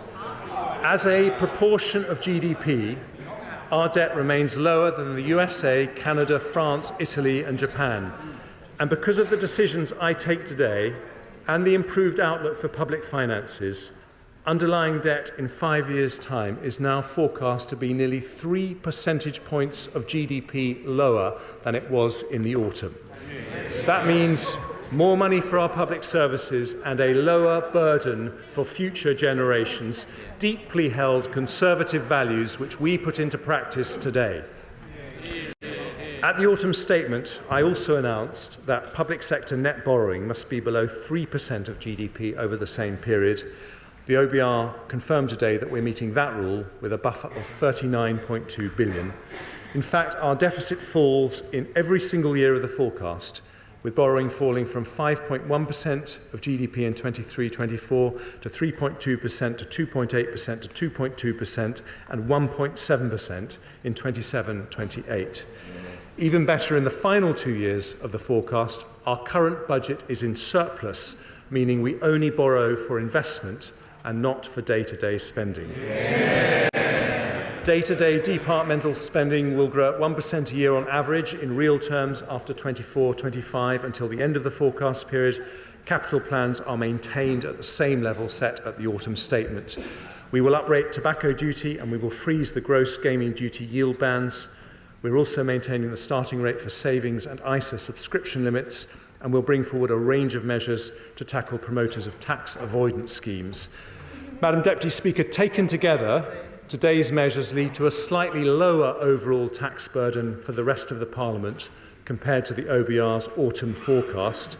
Other parties run out of money, but a Conservative government is reducing borrowing and improving our public finances.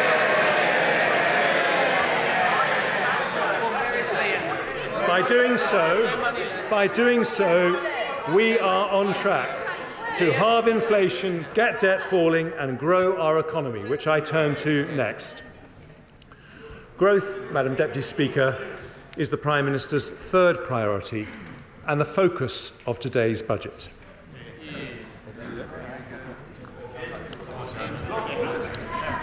"13 years ago, we inherited an economy that had crashed. But since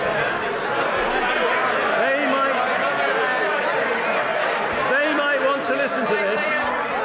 They might want to listen to this, because since 2010, we've grown more than major countries like France, Italy or Japan, about the same as Europe's largest economy, Germany.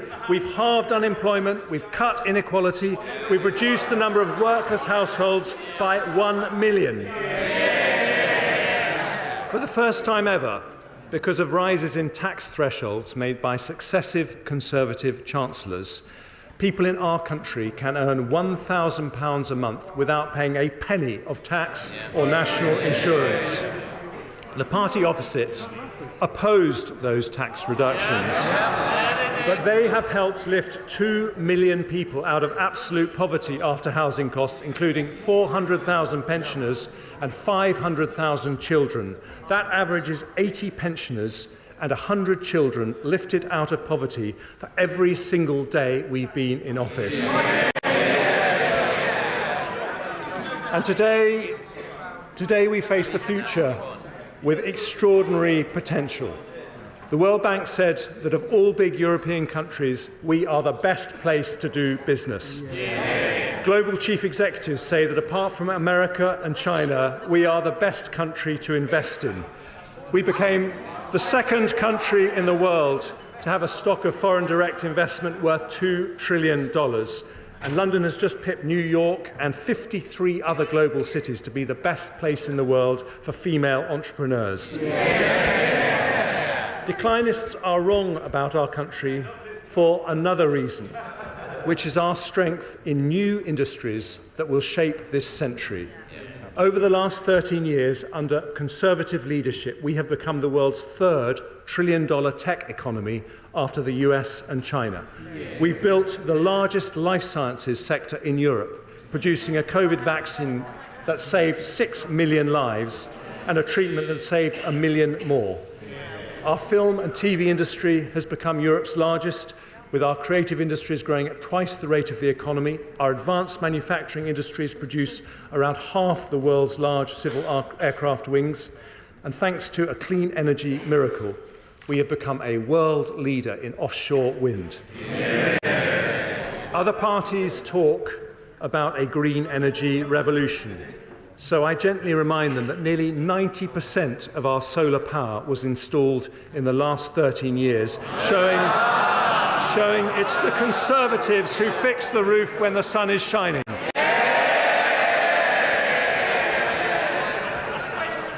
Now, let's turn to what the OBR say about our growth prospects. In November, they expected that the UK economy would enter recession in 2022 and contract by 1.4% in 23. That left many families feeling concerned about the future. But today, the OBR forecast we will not enter a recession at all this year, with a contraction of just 0.2%. And after this year, the UK economy will grow in every single year of the forecast period by 1.8% in 24, 2.5%, 2.1% and 1.9% in 27. They also expect the unemployment rate to rise by less than 1 percentage point to 4.4%, with 170,000 fewer people out of work compared to their autumn forecast. Madam Deputy Speaker, that return to growth has direct consequences for our role on the global stage. I am proud that we are giving the brave people of Ukraine more military support than anyone else in Europe. On Monday, we were able to go even further, with my right honourable friend announcing a £5 billion package of funding for the Ministry of Defence, an additional £2 billion next year and £3 billion the year after. Today, following representations from our persuasive Defence Secretary, I confirm that we will add a total of £11 billion to our defence budget over the next 5 years, and it will be nearly 2.25% of GDP by 2025. We were the first large European country to commit to 2% of GDP for defence, and we will now raise that to 2.5% as soon as fiscal and economic circumstances allow. And following representations from the equally persuasive Minister for Veterans Affairs, I am today also increasing support for our brave ex-servicemen and women.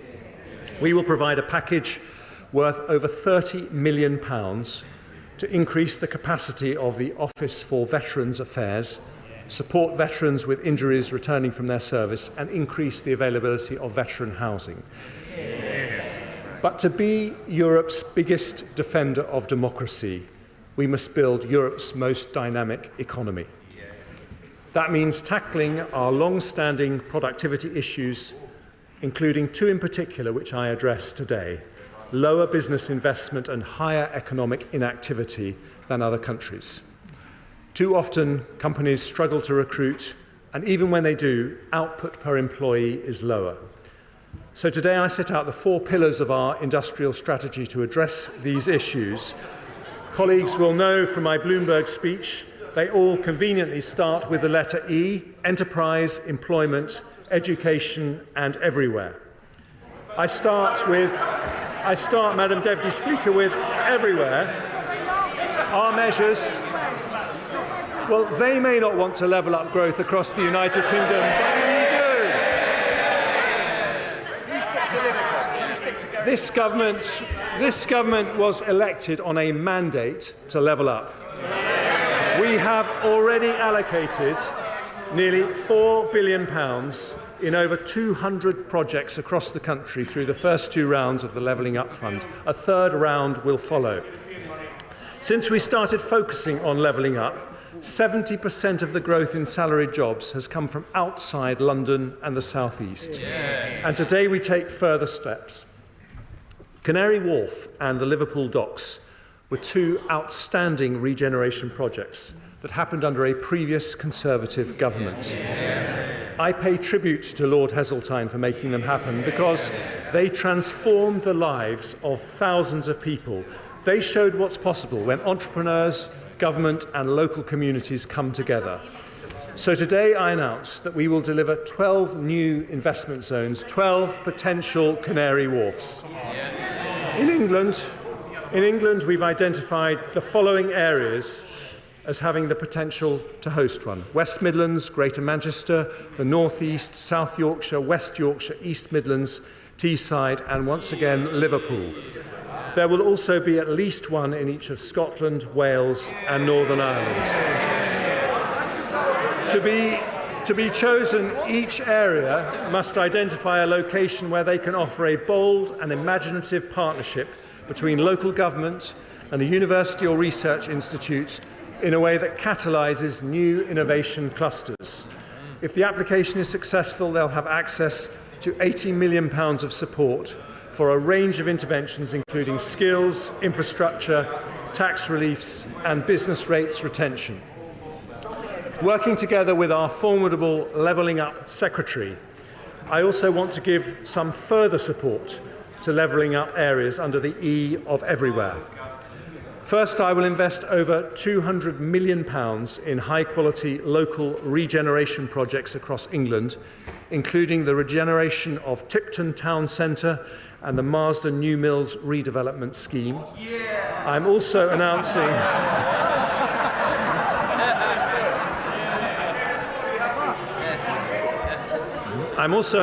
a further £161 million for regeneration projects in mayoral combined authorities and the Greater London Authority, and I will make over £400 million available for new levelling up partnerships in areas that include Redcar and Cleveland, Blackburn, Oldham, Rochdale, Mansfield, South Tyneside and Bassetlaw. Having listened to the case for better local transport infrastructure from many honourable members, I can announce a second round of the City Region Sustainable Transport Settlements allocating £8.8 billion over the next 5-year funding period. And following a wet, then cold winter, I have also received particularly strong representations from my honourable friends from North Devon, South West Devon and Newton Abbot, as well as Councillor Peter Martin from my own constituency, about the curse of potholes. The spending review allocated £500 million every year to the Potholes Fund, but today I have decided to increase that fund by a further £200 million next year to help local communities tackle this problem. For Scotland, Wales and Northern Ireland, this budget delivers not only a new investment zone, but an additional £320 million for the Scottish Government, £180 million for the Welsh Government, and £130 million for the Northern Ireland Executive as a result of Barnett's consequentials. On top of which in Scotland I can announce up to £8.6 million of targeted funding for the Edinburgh Festivals, as well as £1.5 million funding to repair the Clodagh Bridge. I will provide £20 million of funding for the Welsh Government to restore the Holyhead breakwater, and in Northern Ireland I'm allocating up to £3 million to extend the Tackling Paramilitarism programme and up to £40 million to extend further and higher education participation. But, Madam Deputy Speaker, for levelling up to truly succeed, we need to unleash the civic entrepreneurship that's only possible when elected local leaders are able to fund and deliver solutions to their own challenges. That means giving them responsibility for local economic growth and the benefit from the upside when it happens. So this government will consult on transferring responsibilities for local economic development from local enterprise partnerships to local authorities from April 24. I will also boost mayors' financial autonomy by agreeing multi-year single settlements for the West Midlands and Greater Combined Manchester Authority in the next spending review, something I intend to roll out for all mayoral areas over time. I've also agreed a new long-term commitment so that they can retain 100% of their business rates, something I also hope to expand to other areas. Investment zones, regeneration projects, levelling up partnerships, local transport infrastructure and business rates retention, more control for local communities over their economic destiny, so we will level up wealth and opportunity everywhere. Yeah. Today's priority is the Prime Minister's promise to grow the economy. We've talked about making that growth happen everywhere, so I now move on to my second E, enterprise. We need to be, well, this has never been something of interest to the Labour Party, but for Conservatives, we won't rest until we are Europe's most dynamic enterprise economy. And under a Conservative government, that is exactly what's been happening. Since 2010, we have 1 million more businesses in the UK, a bigger increase than Germany, France or Italy. But I want another million and another million after that. So today I bring forward enterprise measures in these three areas to lower business taxes, reduce energy costs and support our growth industries. So let's start with business taxation. Conservatives know the importance of a competitive tax regime. We already have lower levels of business taxation than France, Germany, Italy or Japan. But I want us to have the most pro-business, pro-enterprise tax regime anywhere. Even after the corporation tax rise this April, we will have the lowest headline rate in the G7, lower than any period under the last Labour government. Only 10% of companies will pay the full 25% rate. But even at 19%, our corporation tax did not incentivise investment as effectively as countries with higher headline rates. The result is less capital investment and lower productivity than countries like France and Germany. We've already taken measures to address this. For larger business, we've had the super deduction, introduced by my right honourable friend, the Prime Minister, which ends this month. For smaller businesses, we've increased the annual investment allowance to £1 million, meaning 99% of all businesses can deduct the full value of all their investment from that year's taxable profits. If the super deduction was allowed to end without a replacement, we would have fallen down the international league tables on tax competitiveness and damaged growth. As a Conservative, I could not allow that to happen. So today I can announce we will introduce a new policy of full capital expensing for the next 3 years, with an intention to make it permanent as soon as we can responsibly do so. That means that every single pound a company invests in IT equipment, plant or machinery can be deducted in full and immediately from taxable profits.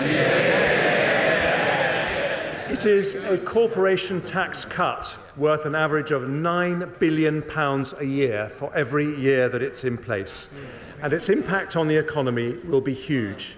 The OBR says it will increase in business investment by 3% for every year it's in place.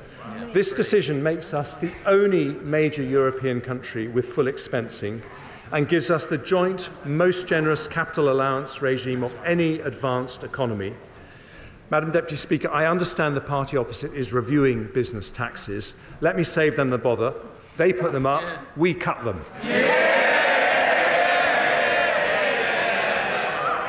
I also want to make our taxes more competitive in our life science and creative industries sectors. In the autumn, I said I'd return with a more robust R&D tax credit scheme for smaller research-intensive companies. So today, I'm introducing an enhanced credit, which means that if a qualifying small or medium-sized business spends 40% or more of their total expenditure on R&D, they'll be able to claim a credit worth £27 for every £100 they spend. That means an eligible cancer drug company spending £2 million on research and development will receive over £500,000 to help them develop breakthrough treatments. It's a £1.8 billion package of support, helping 20,000 cutting-edge companies who day by day are turning Britain into a science superpower. And this government's audio-visual tax reliefs have helped make our film and TV industry the biggest in Europe. Only last month, Pinewood announced an expansion which will bring another 8,000 jobs to the UK. To give even more momentum to this critical sector, I'll introduce an expenditure credit with a rate of 34% for film, high-end television and video games, and 39% for the animation and children's TV sectors. I'll maintain the qualifying threshold for high-end television at £1 million. And because our theatres, orchestras and museums do such a brilliant job at attracting tourists to London and the UK, I'll extend for another 2 years their current 45% and 50% reliefs. Madam Deputy Speaker, an enterprise economy needs low taxes, but it also needs cheap and reliable energy. We have already announced billions of support to help businesses reduce their energy bills through the Energy Bills Relief Scheme and the Energy Bills Discount Scheme. We've appointed Dame Alison Rose, Chief Executive of NatWest, to co-chair our National Energy Efficiency Task Force and help deliver our national ambition to reduce energy use by 15%.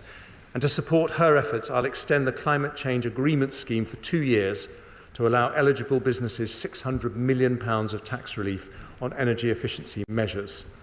But the long-term solution is not subsidy, but security. That means investing in domestic sources of energy that fall outside Putin or any autocrat's control. We are world leaders in renewable energy, so today I want to develop another plank of our green economy, carbon capture, usage and storage. I'm allocating up to £20 billion of support for the early development of CCUS, starting with projects from our East Coast to Merseyside to North Wales, paving the way for CCUS everywhere across the UK as we approach 2050. That will support up to 50,000 jobs, attract private sector investment, and help capture 20 to 30 million tonnes of CO2 per year by 2030. We have increased the proportion of electricity generated from renewables from under 10% when we came into office to nearly 40%. But because the wind doesn't always blow and the sun doesn't always shine, even under the Conservatives, Madam Deputy Speaker, we will need another critical source of cheap and reliable energy, and that is nuclear. Now, there have been no more powerful advocates for this than the Honourable Member for Innismon, Copeland, Hartlepool and Workington.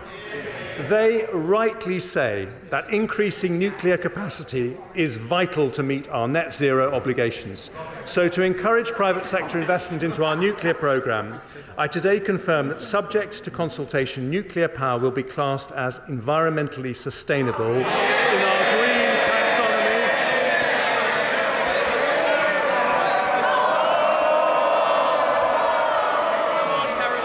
That will give it access to the same investment incentives as renewable energy. And alongside that will come more public investment. In the autumn statement, I announced the first state-financed investment in nuclear for a generation, a £700 million investment in Sizewell C. Today, I can announce two further commitments to deliver our nuclear ambitions. Firstly, following representations from our energetic Energy Security Secretary, I am announcing the launch of Great British Nuclear, which will bring down costs and provide opportunities across the nuclear supply chain to help provide 1/4 of our electricity by 2050. And secondly, it's so good to hear Labour in favour of nuclear energy.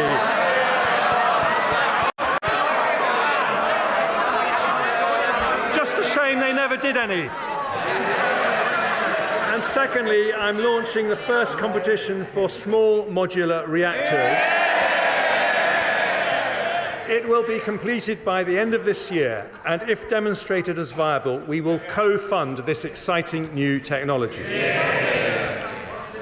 Finally, under the E of enterprise, Madam Deputy Speaker, I come to our innovation economy, a central area of national competitive advantage for the United Kingdom. Over the weekend, I worked night and day with the Prime Minister and the Governor of Bank of England to protect the deposits of thousands of our most cutting-edge companies. We successfully secured the sale of the UK arm of Silicon Valley Bank to HSBC, so the future of those companies is now safe in the hands of Europe's biggest and one of its most creditworthy banks. But those events show that we need to build a larger, more diverse financing system where the benefits of investment in high-growth firms are available to more investors. So I will return in the autumn statement with a plan to deliver that. It will include measures to unlock productive investment from defined contribution pension funds and other sources, make the London Stock Exchange a more attractive place to list, and complete our response to the challenges created by the US Inflation Reduction Act. However, when it comes to our innovation industries, there are two areas I want to make progress on today. Nigel Lawson made the City of London one of the world's top financial centres by competitive deregulation. With our Brexit autonomy, we can do the same for our high-growth sectors. So today I want to reform the regulations around medicines and medical technologies. We are lucky with the MHRA to have one of the most respected drugs regulators in the world, indeed the very first anywhere to licence a COVID vaccine. From 2024, they will move to a different model, which will allow rapid, often near automatic sign-off for medicines and technologies already approved by trusted regulators in other parts of the world, such as the United States, Europe and Japan. At the same time, they will set up a swift new approval process for the most cutting-edge medicines and devices to ensure the UK becomes a global centre for their development. And with an extra £10 million of funding over the next 2 years, they will put in place the quickest, simplest regulatory approval in the world for companies seeking rapid market access. We are proud of the life science sector, which received more inward investment than any in Europe last year. Today's change will make the UK an even more exciting place to invest, using our Brexit freedoms and speeding up access for NHS patients to the very newest drugs. Today, with our talented Science, Innovation and Technology Secretary, I also take measures to strengthen our position in artificial intelligence, where the UK hosts 1/3 of all European companies. I'm accepting all 9 of the digital technology recommendations made by Sir Patrick Vallance in the review I asked him to do in the autumn statement. That means I can report to the House that we will launch an AI sandbox to trial new, faster approaches to help innovators get cutting-edge products to market. We'll work at pace with the Intellectual Property Office to provide clarity on IP rules so that generative AI companies can access the material they need. And we'll ask Sir Patrick's successor, Dame Angela McLean, to report before the summer on options around the growth duty for regulators. Because AI needs computing horsepower, I today commit around £900 million of funding to implement the recommendations of the Independent Future of Compute review for an exascale computer. The power needed by AI's complex algorithms can also be provided by quantum computing. So today we'll publish a quantum strategy which will set out our vision to be a world-leading quantum-enabled economy by 2033 with a research and innovation programme totalling £2.5 billion. I also want to encourage the best AI research to happen in the UK, so we'll award a prize of £1 million every year for the next 10 years to the person or team that does the most groundbreaking British AI research. The world's first stored program computer was built at the University of Manchester in 1948 and was known as the Manchester Baby. 75 years on, the baby has grown up, so I will call this new National AI Award the Manchester Prize in its honour. Madam Deputy Speaker, we want the UK to be the best place in Europe for companies to locate, invest and grow. So today's enterprise measures strengthen our technology and life science sectors, invest in energy security, and for 3 years, but I hope permanently, cut corporation tax by £9 billion a year to give us the best investment incentives of any advanced economy. An enterprise economy can only grow if it can hire the people it needs. Which brings me to my third pillar, after everywhere and enterprise. I said it was a growth budget, Madam Deputy Speaker, and we are talking about the E of employment. I'm going to talk about a difficult topic for the party opposite now, because Brexit was a decision by the British people to change our economic model.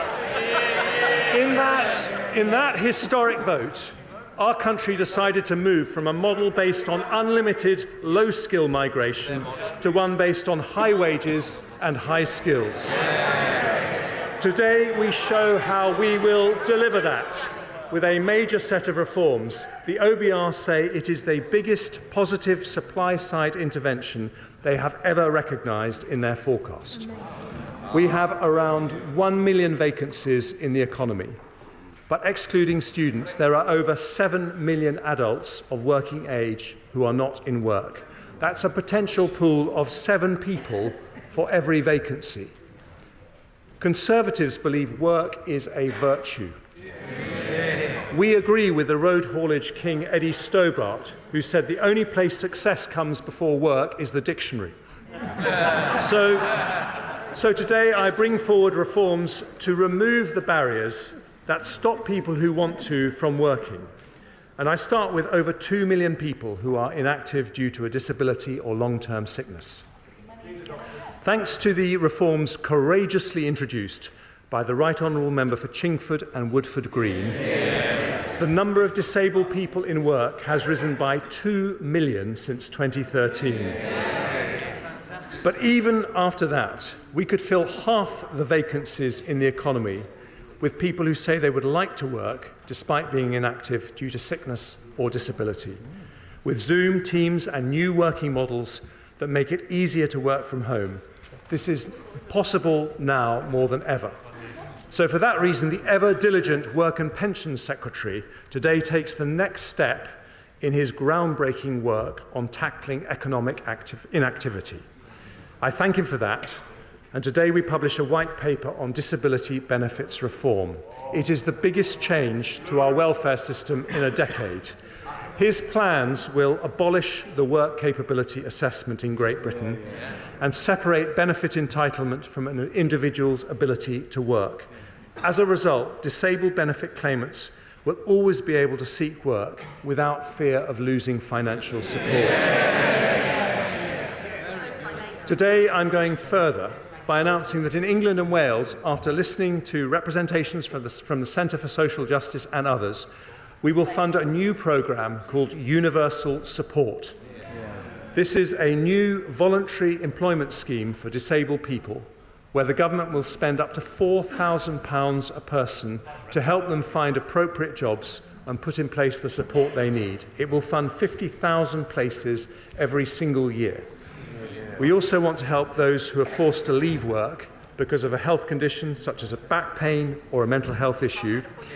We should give them support before they end up leaving their job. So working with our Health Secretary, I'm announcing a £400 million plan to increase the availability of mental health and musculoskeletal resources and expand the individual placement and support scheme. And because occupational health provided by employers has a key role to play, I'll also bring forward 2 new consultations on how to improve its availability and double the funding for the small company subsidy pilot. There's another group that deserve particular attention, which is children in care. They too should be given all possible help to make a normal working life possible when they reach adulthood. Often they depend on foster families who do a brilliant job. So today I'm nearly doubling the qualifying care relief threshold to £18,140, which will give a tax cut to a qualifying carer worth an average of £450 a year. I'll also increase the funding we provide to the Staying Close programme by 50% to help more care leavers into employment, and I'll support young people with special educational needs and disabilities with a £3 million pilot expansion of the Department for Education's supported internship programme to help those people transition from education into the workplace. Madam Deputy Speaker, no civilised society can ignore the contribution that can be made by those with challenging family circumstances, a long-term illness or a disability. So today we remove the barriers we can with reforms that strengthen our society as well as strengthening our economy. The next set of employment reforms affects those on universal credit without a health condition who are looking for work or on low earnings. There are more than 2 million job seekers in this group, more than enough to fill every vacancy in the economy. Independence is always better than dependence, which is why a Conservative government believes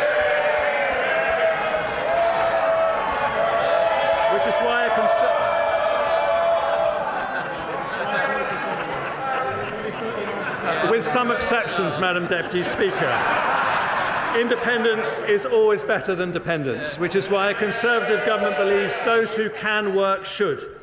So sanctions will be applied more rigorously to those who fail to meet strict work search requirements or choose not to take up a reasonable job offer.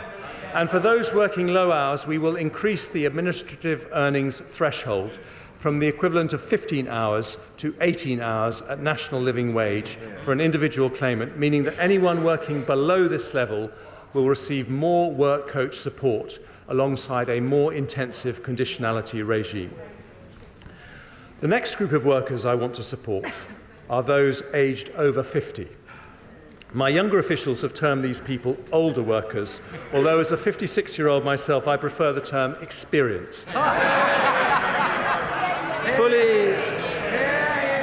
Fully 3.5 million people of pre-retirement age over 50 are not part of the labour force, an increase of 320,000 since before the pandemic. We now have the 23rd highest inactivity rate for over 55s in the OECD. If we match the rate of Sweden, we would add more than 1 million people to our national labour force. Madam Deputy Speaker, I say this not to flatter you, but older people are the most skilled and experienced people we have.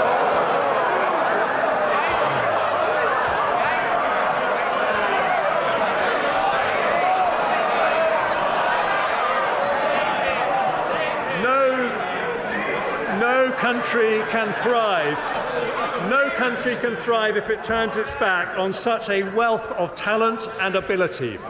But for too many, turning 50 is a moment of anxiety about the cliff edge of retirement, rather than a moment of anticipation about another 2 decades of fulfilment. I know this, Madam Deputy Speaker, myself. After I turned 50, I was relegated to the backbenches and planned for a quiet life, but instead I decided to set an example by embarking on a new career in finance. So today I take 3 steps to make it easier for those who wish to. It's going well, thank you. And today I take 3 steps to make it easier for those who wish to work longer. First, we will increase the number of people who get the best possible financial, health and career guidance ahead of retirement by enhancing the DWP's excellent midlife MOT strategy. They will also increase by 5-fold the number of 50-plus universal credits who receive midlife MOTs from 8,000 to 40,000 a year. Second, with my right honourable friend, the Education Secretary, who has a deep personal commitment to this area, will introduce a new kind of apprenticeship targeted at the over 50s who want to return to work. They will be called returnerships and operate alongside skills boot camps and sector-based work academies. They'll bring together our existing skills programmes to make them more appealing for older workers, focusing on flexibility and previous experience to reduce training length. Finally, I have listened to the concerns of many senior NHS clinicians who say unpredictable pension tax charges are making them leave the NHS just when they are needed the most. The NHS is our biggest employer, and we will shortly publish a long-term workforce plan that I promised in the autumn statement. But ahead of that, I don't want any doctor to retire early because of the way pension taxes work. It's an issue I've discussed not just with the current Health Secretary, but a former Health Secretary who kindly took a break from WhatsApping his colleagues to consider it.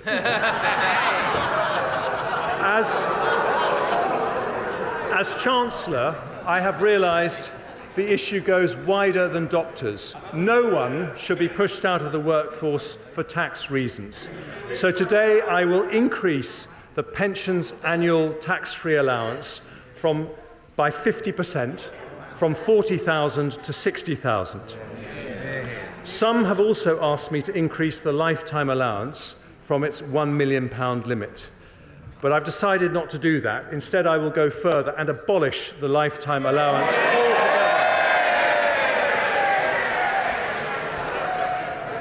It is a pension tax reform that will stop over 80% of NHS doctors from receiving a tax charge, incentivise our most experienced and productive workers to stay in work for longer, and simplify our tax system, taking thousands of people out of the complexity.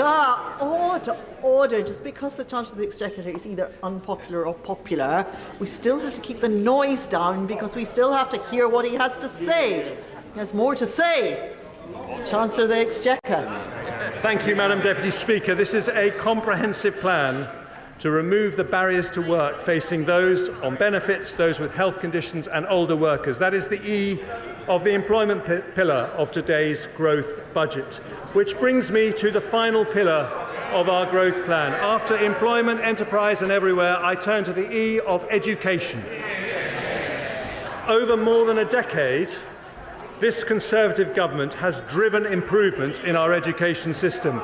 We've risen by nearly 10 places in the international league tables for English and maths since 2015 alone. In the autumn statement, I built on this programme with an extra £2.3 billion annual investment to our schools. We're reviewing our approach to skills with Sir Michael Barber. We set out our plans to transform lifelong learning with a new lifelong loan entitlement. And my right honourable friend, the Prime Minister, announced plans to make maths compulsory till 18. But today I want to address an issue in our education system that is bad for children and damaging for the economy. It's an issue that starts even before a child enters the gates of a school. Today, I want to reform our childcare system. We have one of the most expensive systems in the world. Almost half of non-working mothers say they would prefer to work if they could arrange suitable childcare. For many women, a career break becomes a career end. Our female participation rate is higher than average for OECD economies, but we trail top performers like Denmark and the Netherlands. If we match Dutch levels of participation, there would be more than 1 million additional women working. And we can do that. So today I announce a series of reforms that start that journey.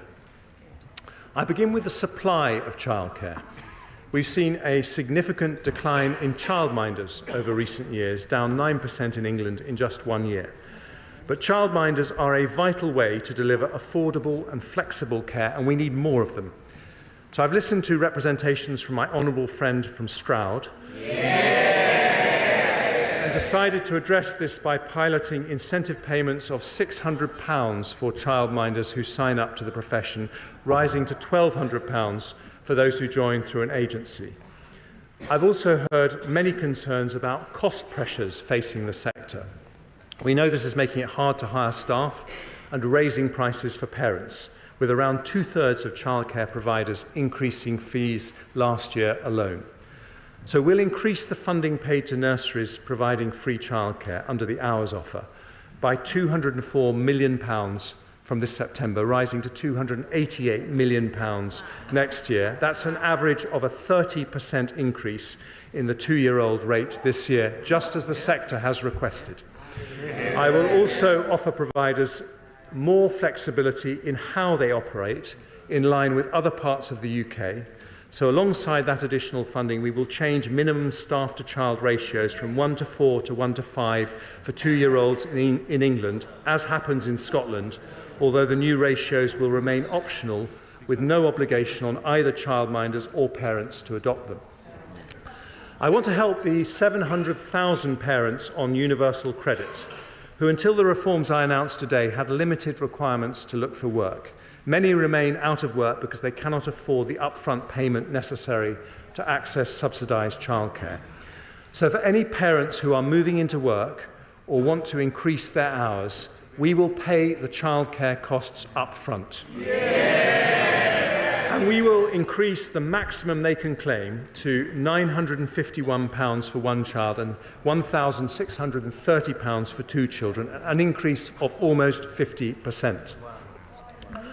I turn now to parents of school-age children who often face barriers to working because of the limited availability of wraparound care. 1/3 of primary schools do not offer childcare at both ends of the school day, even though for many people a job requires it to be available before and after school. To address this, we'll fund schools and local authorities to increase the supply of wraparound care so all school-age parents can drop their children off between 8 a.m. and 6 p.m. And our ambition is that all schools will start to offer a full wraparound offer, either on their own or in partnership with other schools, by September 2026. Madam Deputy Speaker, today's childcare reforms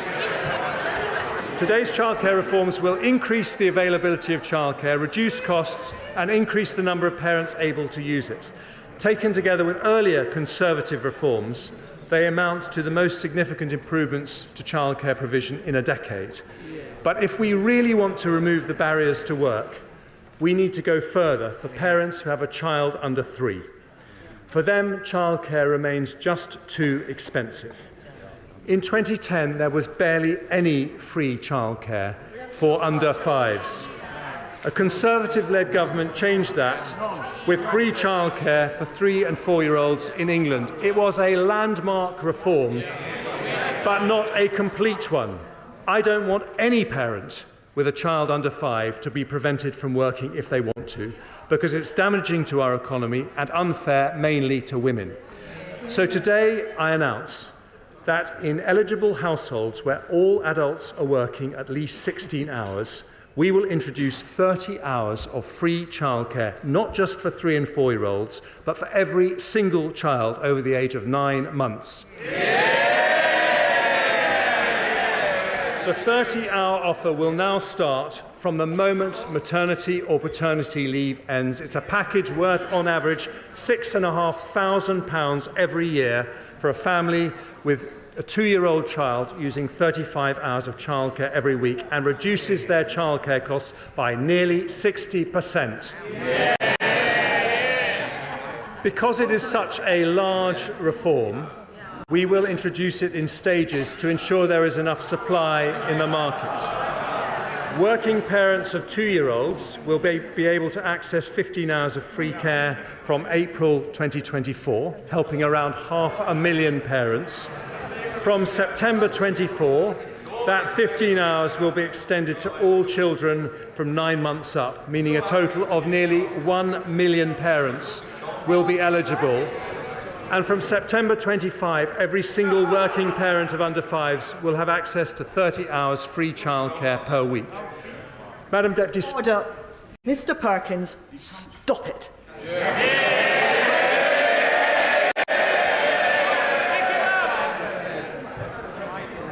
Madam Deputy Speaker, today we complete a landmark Conservative reform. We help the economy, transform the lives of thousands of women and build a childcare system comparable to the best. A major early years reform for our education system, the E of education, alongside the 3 other pillars of our growth plan: enterprise, employment and everywhere.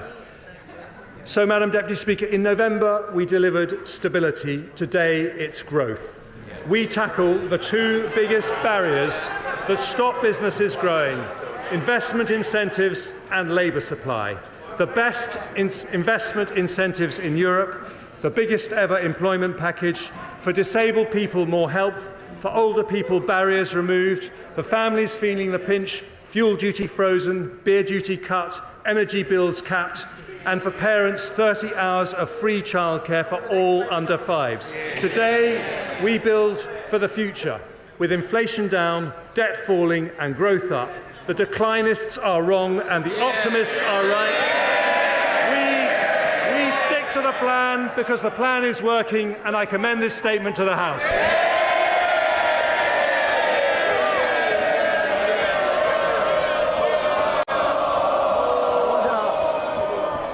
Order. I thank the Chancellor of the Exchequer for his budget statement, and I hope the House will settle down, please.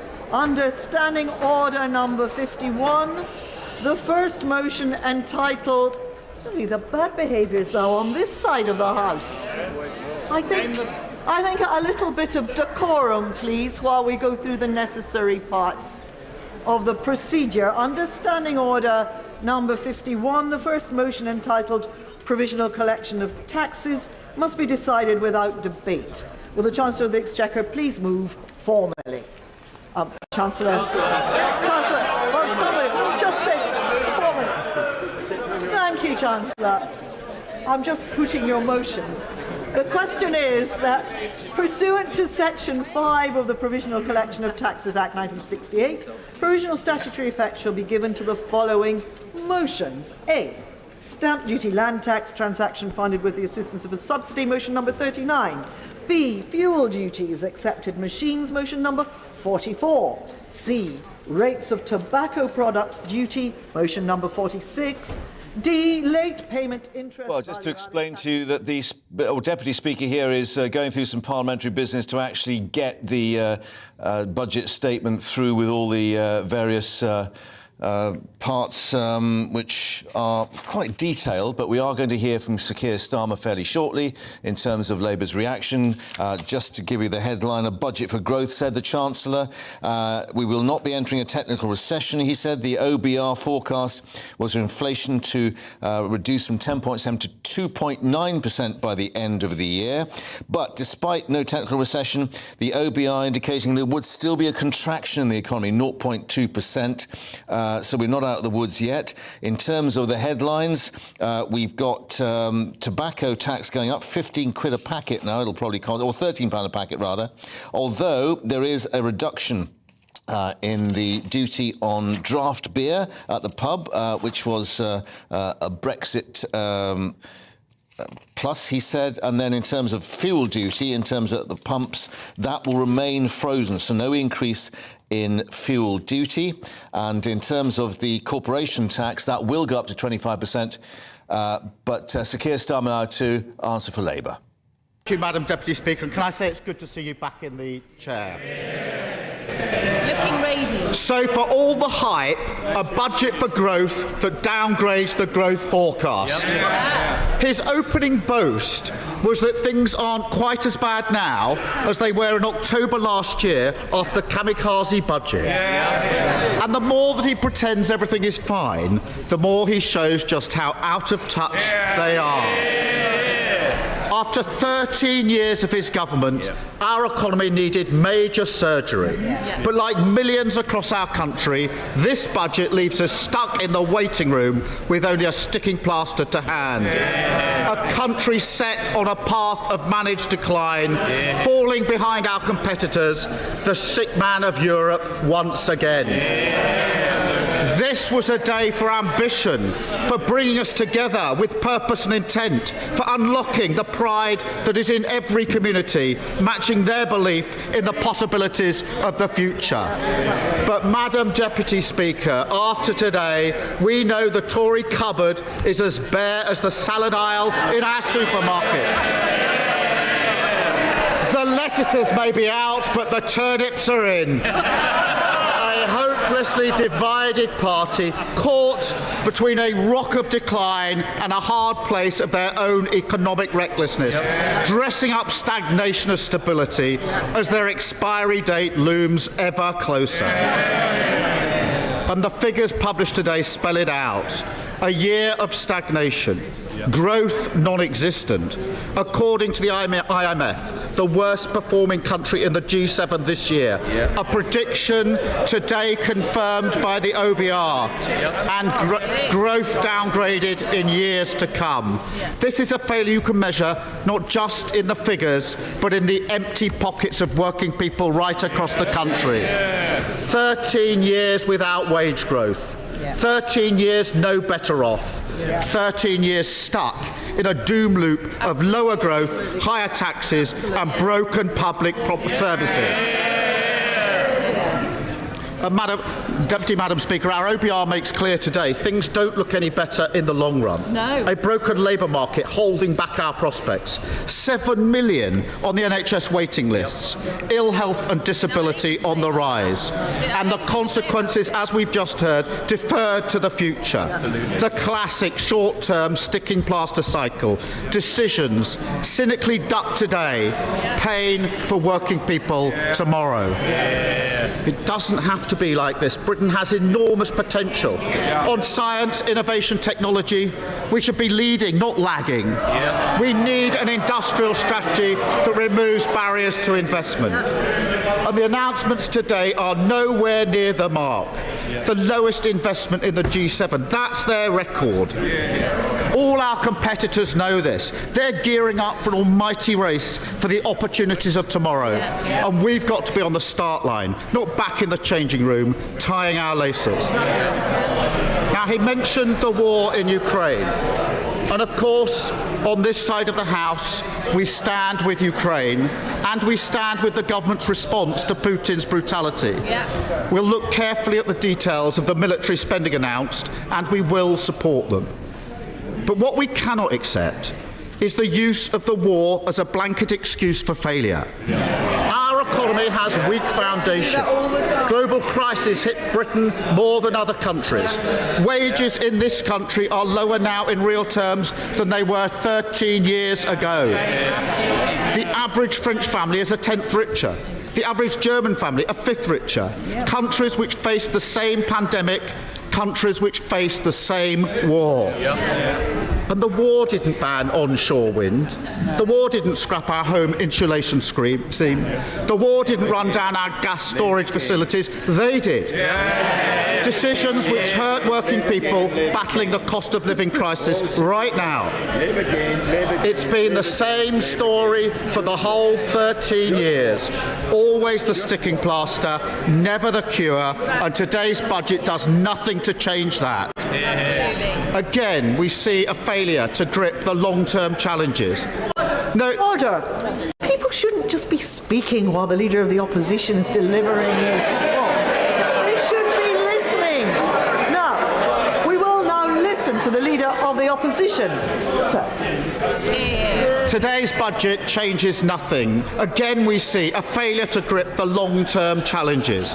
No determination to create growth which unlocks the potential of the many. Working people being made to pay for Tory choices and Tory mistakes. Madam Deputy Speaker, these are the organising principles of Conservative economics. Judge them by their choices. The running down of our public services, paid for by working people. The disaster of the Tory mortgage premium, paid for by working people. The opportunities still missed for a proper windfall tax, paid for by working people. That's what makes the Chancellor's boasts about lower inflation so ridiculous. The idea that it's a tax cut. British people can see through that. They see their tax burden at its highest level for 70 years. And they know it's not the government that's lowering inflation, it's working people, earning less, enjoying less. It's their sacrifice that is helping to bring inflation down. And they deserve better than another cheap trick from the government of gimmicks, making them pay whilst trying to claim the credit. And even with the price guarantee, the average energy bill has doubled in 18 months. Because of their recklessness, the average mortgage payment is up £2,000 a year. A massive hit to living standards, however they cook the books. And yet, still, no real ambition on industrial strategy. No real ambition on the clean energy that will give us cheaper bills. No real ambition on house building. The same old Tory choices. Sticking plaster politics, no growth for the many, working people pay. And let's turn to his policies on the cost of living. Madam Deputy Speaker, I say his policies because there's a history to this, a pattern.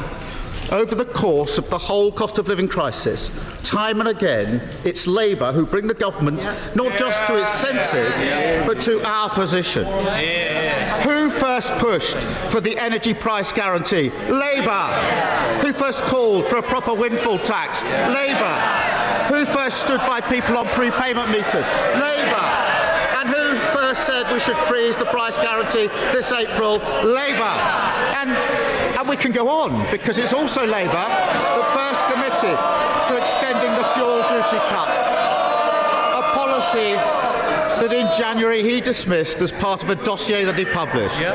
So, for one poor soul in their research team at least, this really is a back-to-work budget. And a word of advice for the Chancellor as he promotes this policy in coming days. Use your own car, and for heaven's sake, make sure you know how to use a debit card. And I look forward to the Prime Minister promoting the swimming pools policy. Unlike the car, he won't have to borrow one of those. But, Madam Deputy Speaker, the cost of living crisis is not over. And once again, they've left money on the table when it comes to oil and gas companies. Money that could have been better spent on working people. Politics is about whose side you're on. There are loopholes that urgently need closing. Even the former CEO of Shell admitted that they should be paying more. And the long-term plan just isn't there. The same old Tory choices, the same three principles, sticking plaster politics, no growth for the many, working people pay. And you see those principles at play in our broken labour market. Much of what the Chancellor said today focused on that, as well it might. The figures announced in this budget show how damaging the current situation is to growth. a long-term drag on our ability to create more wealth. Our inactivity levels are particularly shocking, up 500,000 since the pandemic, the worst jobs recovery since the G7. People unable to work because of ill health more than ever before. Now, we will look at what the Chancellor's announced today, because on these benches, we've long called for reform of the work capability assessment, for a welfare system that supports people with disabilities and long-term health conditions to thrive at work. The universal credit system must help people into employment, and childcare is a huge barrier to that. We've made the case for reform. But on childcare, of course, more money in the system is obviously a good thing.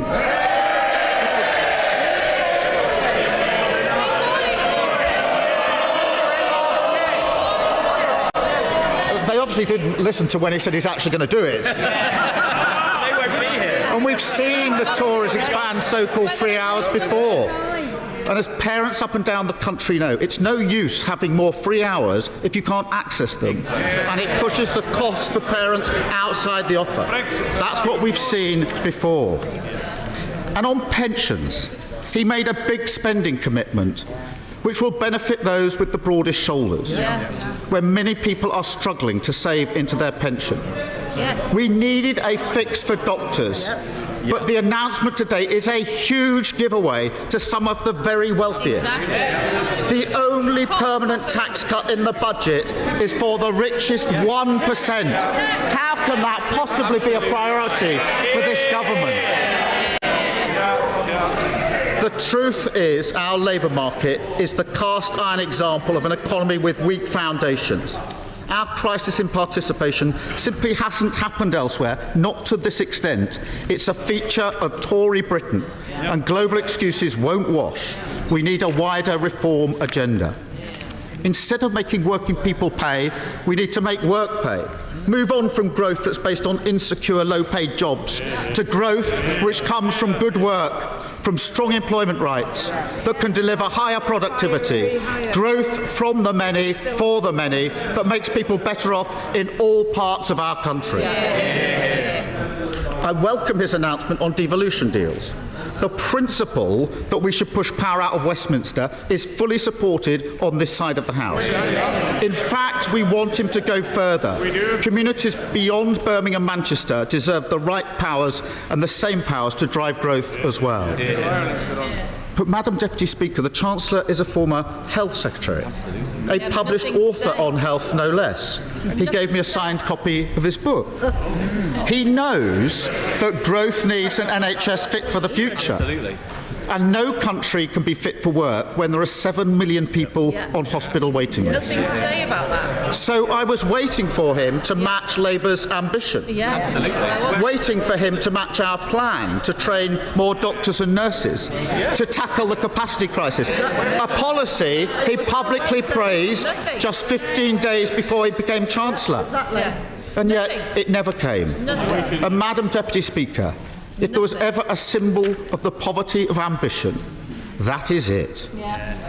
Because the reality is the country getting sicker is a country getting poorer. And a country getting poorer is a country getting sicker. Health and wealth must go together. Britain can't afford to be the sick man of Europe. Britain can't afford the Tories.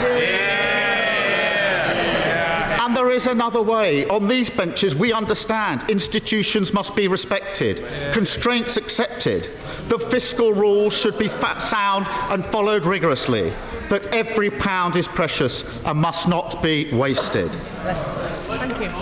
But they want to shout about their record. Let them shout. Wages lower, taxes higher, borrowing higher, debt higher. Their chaos has a cost.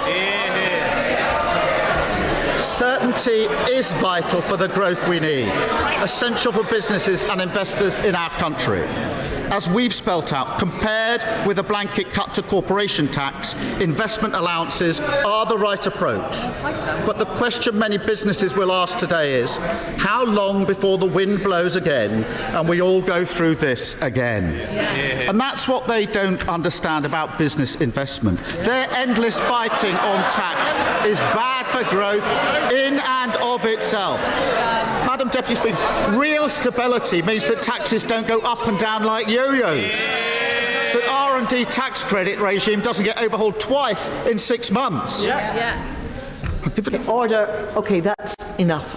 I now can't hear the right honourable gentleman at all. Exactly. And it's nothing to do with being old. No. Quiet. Sir Keir Starmer. Thank you. Let me give an example of that instability. It's a bit of a fraught subject at the moment, but when he was Culture Secretary, the Chancellor apparently took some lessons on the rules of football. So let me provide a refresher. The amount of times his government has broken their fiscal rules, 11. That's one football team. The amount of times they've changed corporation tax policy, 22. That's 2 teams. You've got a game. But if he wants the post-max analysis, he'll have to consult the experts. Back on his screens and ours this weekend, I know the whole House will want to applaud that. But, Madam Deputy Speaker, a budget is not just about the choices made, but the choices ignored.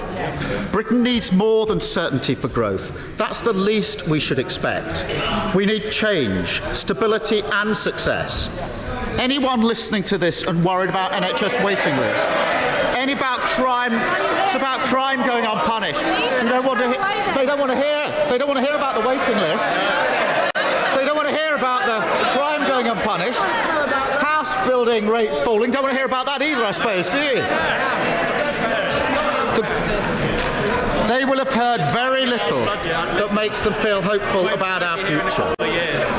They could have used sensible taxation policies on non-DOMs or oil and gas companies and made the money work for working people, tackled the vested interests that gum up our planning system and shown real ambition on the investment we need to turn us into a green growth superpower.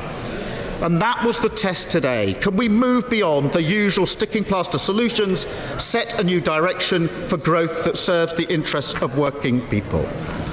But I'm afraid the verdict on this budget is clear.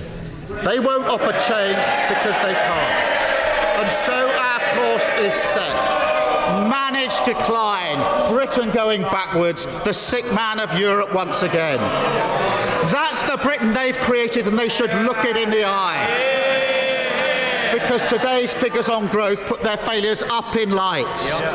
After 13 years of Tory sticking plaster politics, 13 years of no growth for the many, 13 years of being asked to pay, working people are entitled to ask, am I any better off than I was before? And after 13 years, with no excuses left, nobody left to blame, no ambition or answers, the resounding answer is no, and they know it.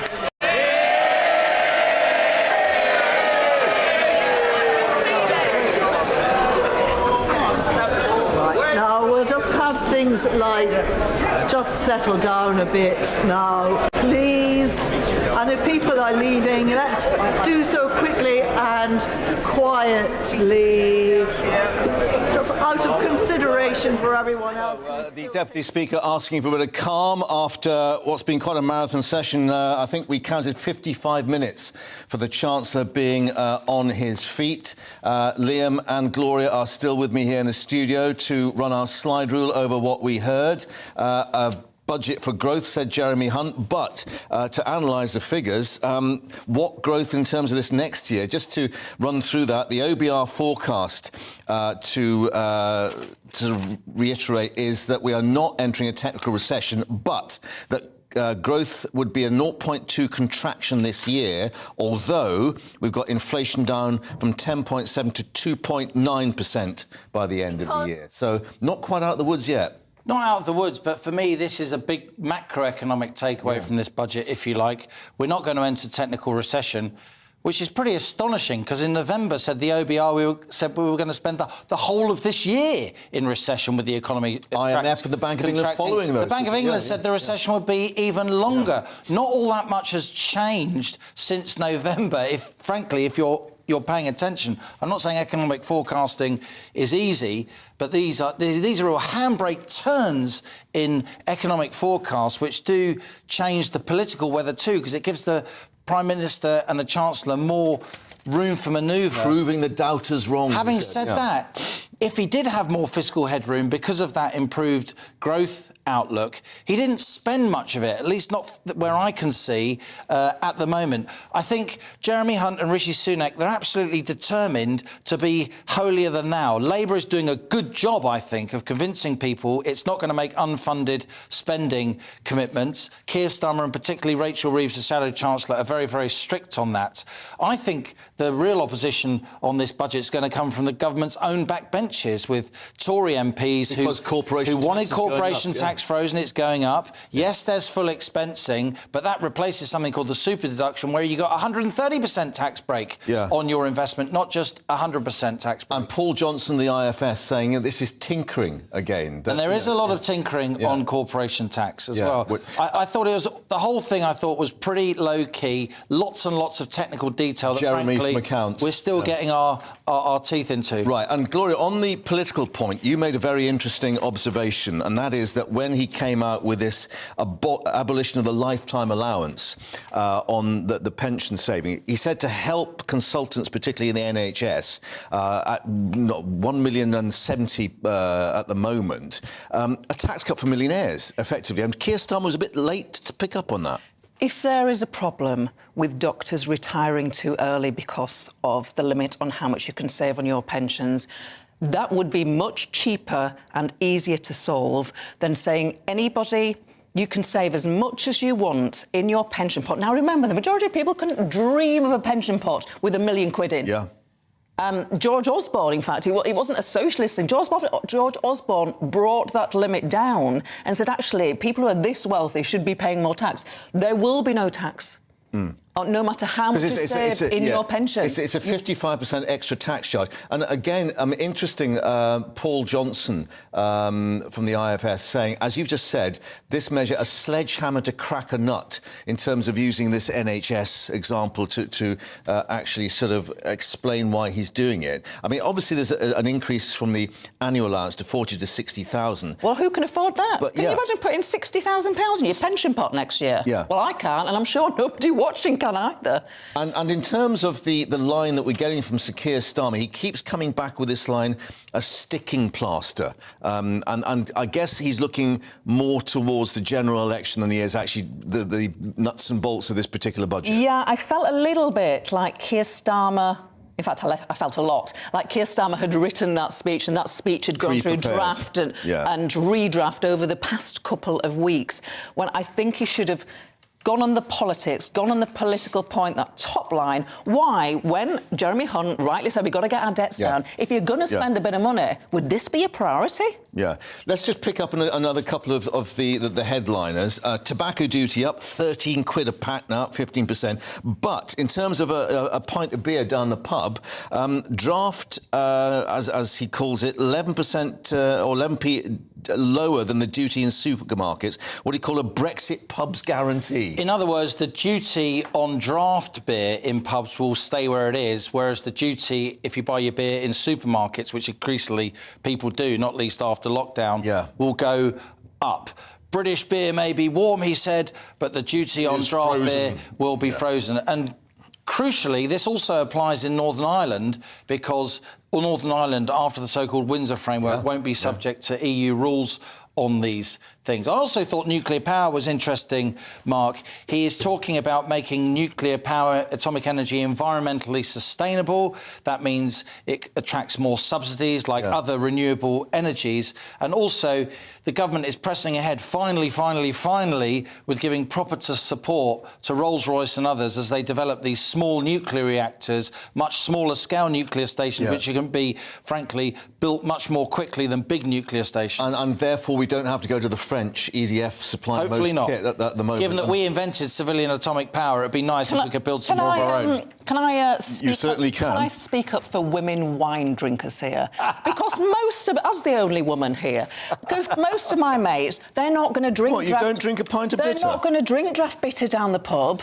They're going to have a wine. That's right. A bottle of wine, which, by the way, is estimated to go up by 45p this year. Yeah. Come on, Scandalous. ladies. Scandalous. Let's just the Gloria tax. Indeed. Let's just go back on another duty, and that is petrol and diesel duty, fuel duty. Again, we've got indication that he's been listening, as he said, and that freeze is maintained for another year. He estimated it would save the average person £1,000 a year. Yeah, so what he's freezing is the percentage on fuel duty. The duty's still there. And he's of course, Yep. he's freezing the percentage, which is about 53 pence per litre, plus you then pay the duty on the VAT as well, and he's maintaining the 5p cut. I think there has been really vociferous and effective lobbying by the road haulage lobby and others, some newspapers, also GBNews, we've talked about this a lot. He's not going to want to upset small and medium-sized enterprises, you know, in inverted commas, white van man. And so this was a pretty wise thing to do, at least from the political sense, though environmentalists will have their nose put out of joint. And there was a hurrah from you, Gloria, on the whole issue of childcare I in think particular. the offer on childcare is genuinely revolutionary. It won't come in immediately. It will not be fully implementable until September 2025. But the new offer for 1- and 2-year-olds will come into effect next April. Now, just let me tell you something which anecdotally I was going to say my former friends, my former colleagues, my former Labour colleagues, when they are... They're still friends, hopefully. They are still friends. When they are knocking on doors, they have said something to me over the last year which is quite interesting. And they say that women are much more likely to come back to Labour, and they've still got a little bit of a problem with men. So I think this is a policy that will address that. They need to sort the white wine as well, of course. Yeah, OK, all right, well, let's hope he's listening. Let's actually now head back down to Westminster, because our political editor, Darren McCaffrey, has also been following the, 55 minutes. It was quite a long old spiel with I think there were 4 pillars of E, wasn't it? Enterprise, employment, education, everywhere. And we did note 1 or 2 phrases: AI sandbox, quantum-enabled economy, midlife MOTs and returnships. It was all a bit middle management at times, wasn't it? Yeah, I think it's fair to say that Jeremy Hunt, as a person, is quite a technocrat, rather than necessarily who's someone ideologically massively driven as a politician. Here is the budget, by the way, issued, given to us in the last couple of minutes or so. He was on his feet for, just under an hour's time. I think overall, when you look at the reflection of what is in this budget, primarily it is about not rocking the boat overall. The Conservative Party is massively scarred by what happened clearly with the mini-budget last year, absolutely determined not to spook the markets again. No real big surprises. Yes, they went a little further, particularly in the terms of pensions and childcare that had essentially been briefed beforehand, but no big rabbits out of the hat. And I agree with what Liam was saying in terms of where is the opposition from this budget going to come from. I don't think primarily it is going to come from the Labour Party, who will carry on with that mantra of the fact that the Conservative Party have had 13 years in government, whether you feel a hell of a lot better off now than you do since 2010. But the big question is, where are the Conservative right wing of the party going to go with this? Because in the end, yes, they may be pleased with some of these investment zones, and yes, they might be pleased with some of the plans for growth and to get people back into work again, but taxes are still going to be incredibly high. In fact, the tax intake mark as a percentage of GDP is expected to reach record highs by the end of this Parliament. There will be a lot of Conservatives who will be very, very uncomfortable with all of that. And I would just also add that on the childcare reform and expansion of the provision there, and with taxes, the tax breaks around pensions, I mean, this is also primarily a budget that is going to benefit wealthier off people, in the sense that if you are in work or if you are a high earner later on in life. For those at the other end of the income scale, it's more stick rather than carrots to try and get them into work. So all in all, a pretty Conservative budget, but in the end, slightly tinkering around the edges. The big question is, will the Conservative right be sold on these tax increases that continue within a Conservative government, and that's where we'll have to politically watch out for the reaction, as I said, from the right to Conservative body. Just one note, Steve Bray is again today. I don't know whether any of these tax initiatives about getting people back into work might convince this man finally some job to actually get a proper job. I don't know, we'll have to wait. Yes, but choosing the, obviously, mood music quite carefully with, I think, ABBA, money, money, money. However, let's just reflect very quickly. I mean, is there a bit more wriggle room for the government as we head towards a general election? Looking at those figures, OBR forecast inflation down to 2.9% by the end of the year. We're not in technical recession, and there will be future years of growth in the next 2 or 3 years. Yeah, the forecasts are undoubtedly not as bad as had been predicted. Clearly, the government will have a little bit, I think, of wriggle room, though it must be said some of the government's ambitions on this are pretty limited. I mean, inflation will almost certainly fall, or almost certainly half, irrespective almost of what the government does. That's just how inflation works. And yes, we are expected to see now, I think, economic growth by the end of the year. So in some ways, yes, the government will point to the fact that things are getting better, though, as I say, that would be expected almost to happen irrespective of government intervention. I think the big question for the government is, this is probably the second last budget before the general election. It's the last chance to kind of change the tanker significantly, if you like. I suspect next year is when we'll get the sweeties, is when we'll get the tax cuts to things like income tax and elsewhere in order to try and win people over just before that general election. So in the end, this is about steadying the markets. It's about ensuring they don't mess up like they did last time round. The next one will be about the giveaways, I suspect, for the Conservative Party. Darren, we'll let you get back to the Westminster disco. Thank you very much indeed for the moment. But let's return to Liam here in the studio. Interesting point. I mean, is there an element of him keeping a little bit of a war chest for the election? So there won't be a big giveaway at the moment, but, watch his space. No, of course there is. This is politics, isn't it? And he will want to keep the sweeties back until the next election. Interesting there, Darren said, no, I agree that this was a steady as she goes statement, all about not frightening the horses, stirring up the kind of market turbulence that was associated with the Truss Kwarteng mini-budget. I should say, Mark, as we've been here, the share price of Credit Suisse, one of the top 50 banks in the world, has fallen by 25%. I'm not saying this is a sort of Lehman Brothers moment, but this is something we need to keep mentioning and we need to keep our eye on as a news organisation. Yeah, let's just reflect, actually, the Chancellor obviously referred to what they did on the bank, the Silicon Valley Bank, in terms of the UK division and moving pretty quickly on that. There is a bit of a worry about contagion in the markets, that the bank shares are the ones that are dragging the markets down at the moment. Well, I think what's happened with Credit Suisse, it's not linked to what Jeremy Hunt said at all. But what's happening with Credit Suisse is some of its major investors, particularly Middle Eastern investors, particularly the mighty Saudi National Bank, are saying they're not going to necessarily put more money into this bank.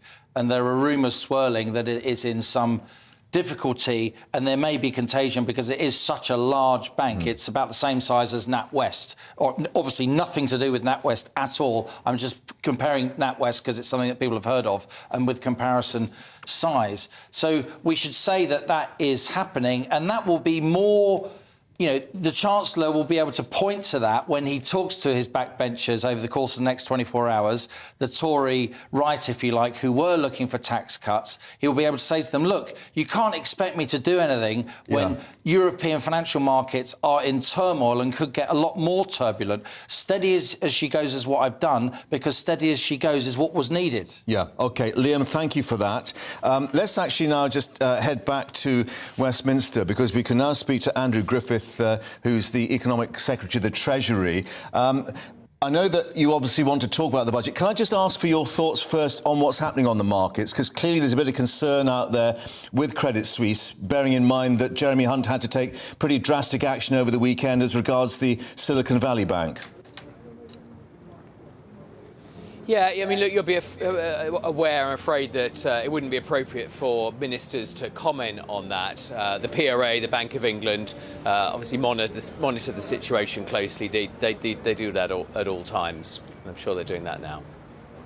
And obviously the Bank of England will obviously look at the breakers in the banking system and so on, but clearly a worry that the markets have taken fright on the day that Jeremy Hunt has put the economic picture out there for everyone.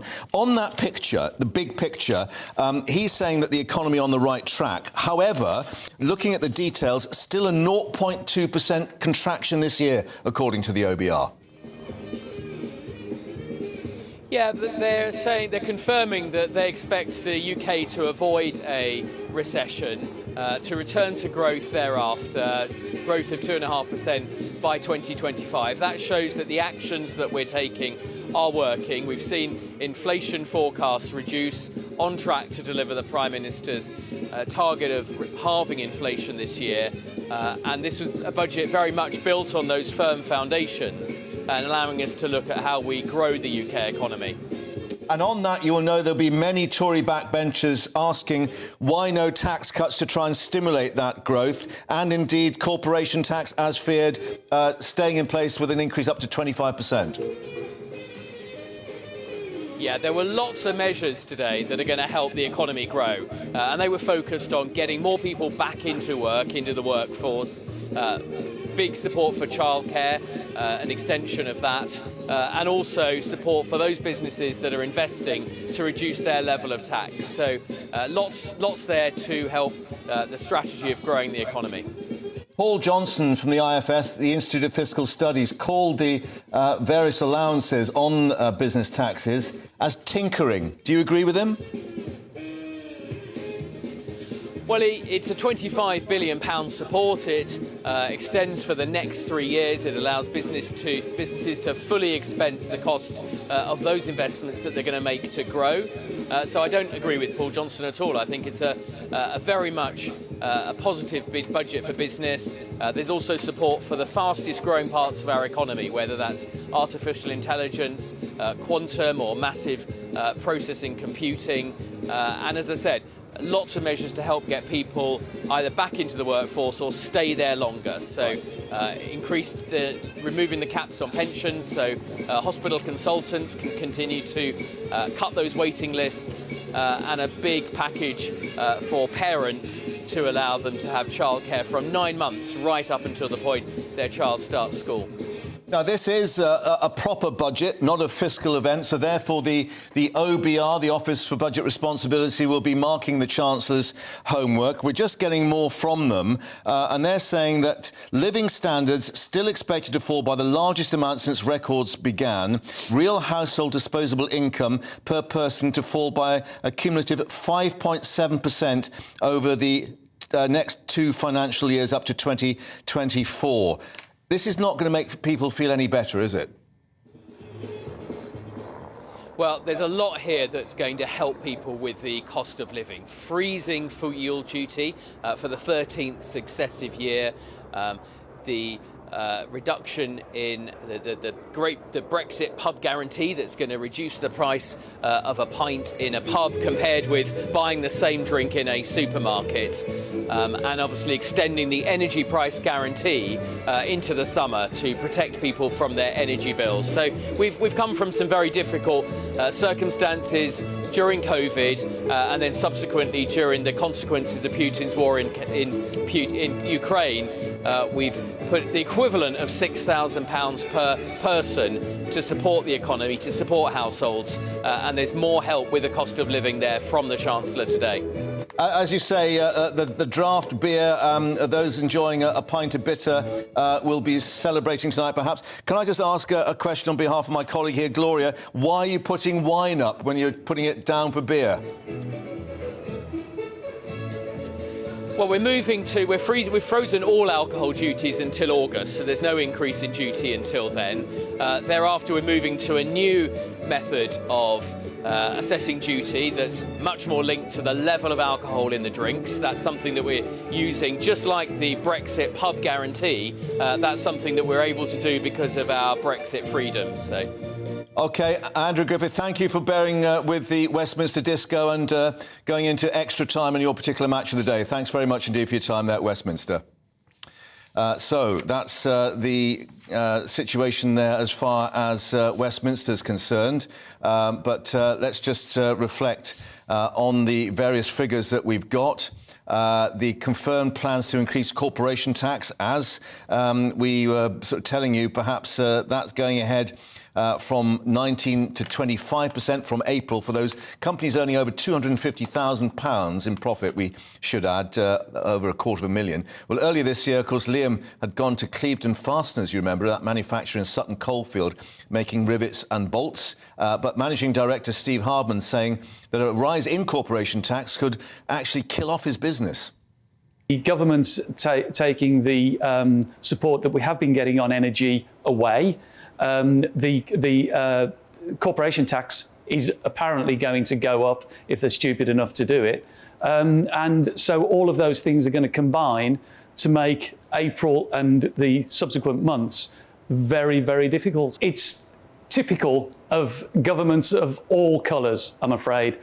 Manufacturing represents 2.7 million people, really good, proper jobs, £36,000 average wage. We pay a lot of tax. We keep the pubs and the cafes going, and basically they keep hammering us. Well, that was Steve then. What about Steve now? Is he spitting rivets and nuts and bolts because he's had a chance to obviously look at what the... Are you shaking your head already, Steve? I think we've got the answer. What's your response? Turns out he was stupid enough. So what's it going to do to you? Well, he's done nothing. I listened to the whole of the thing, the whole of the presentation. Not a word about manufacturing. Not a word about SMEs. The lifeblood of the country, and he's done nothing for us. He's still taking away the energy subsidy from manufacturing. I know he said I'm going to give it a little bit extra to households, but that's of no use to a lot of companies. Just in the last 2 days, 2 manufacturing companies that I know of have gone bust. Both of them because of energy. One of them's 75 years old. The other one had been going for 77 years. And so they've been through the banking crisis, they've been through recessions. They can't cope with this. And what's he done? Nothing. Well, we're looking at the allowances that he's sort of tagged on to this rise in corporation tax. What he's called full expensing, i.e. for over a £1 million company, if it invests in IT, plant or machinery redirected in full from taxable profits, you get your money back if you invest. For smaller and medium-sized companies, a business credit of £27 for every £100 invested. Is he actually trying just to push you all to reinvest in the economy? With the inflation spike that we've got is not the inflation spike that we had many years ago. And so the Bank of England's gone completely off the wall with regard to interest rates. Small and medium-sized enterprises don't make that sort of money. Right.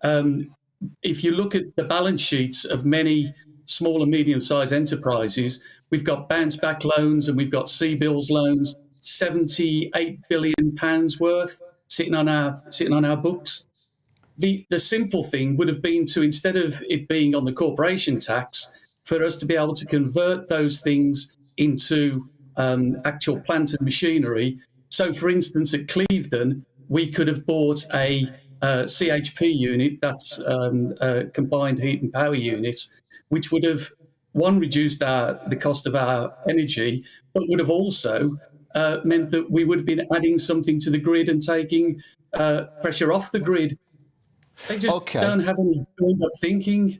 Yeah, ridiculous. I mean, we heard about Sir Patrick Vallance and his work for innovation, what was termed an AI sandbox, a quantum-enabled economy, midlife MOTs return.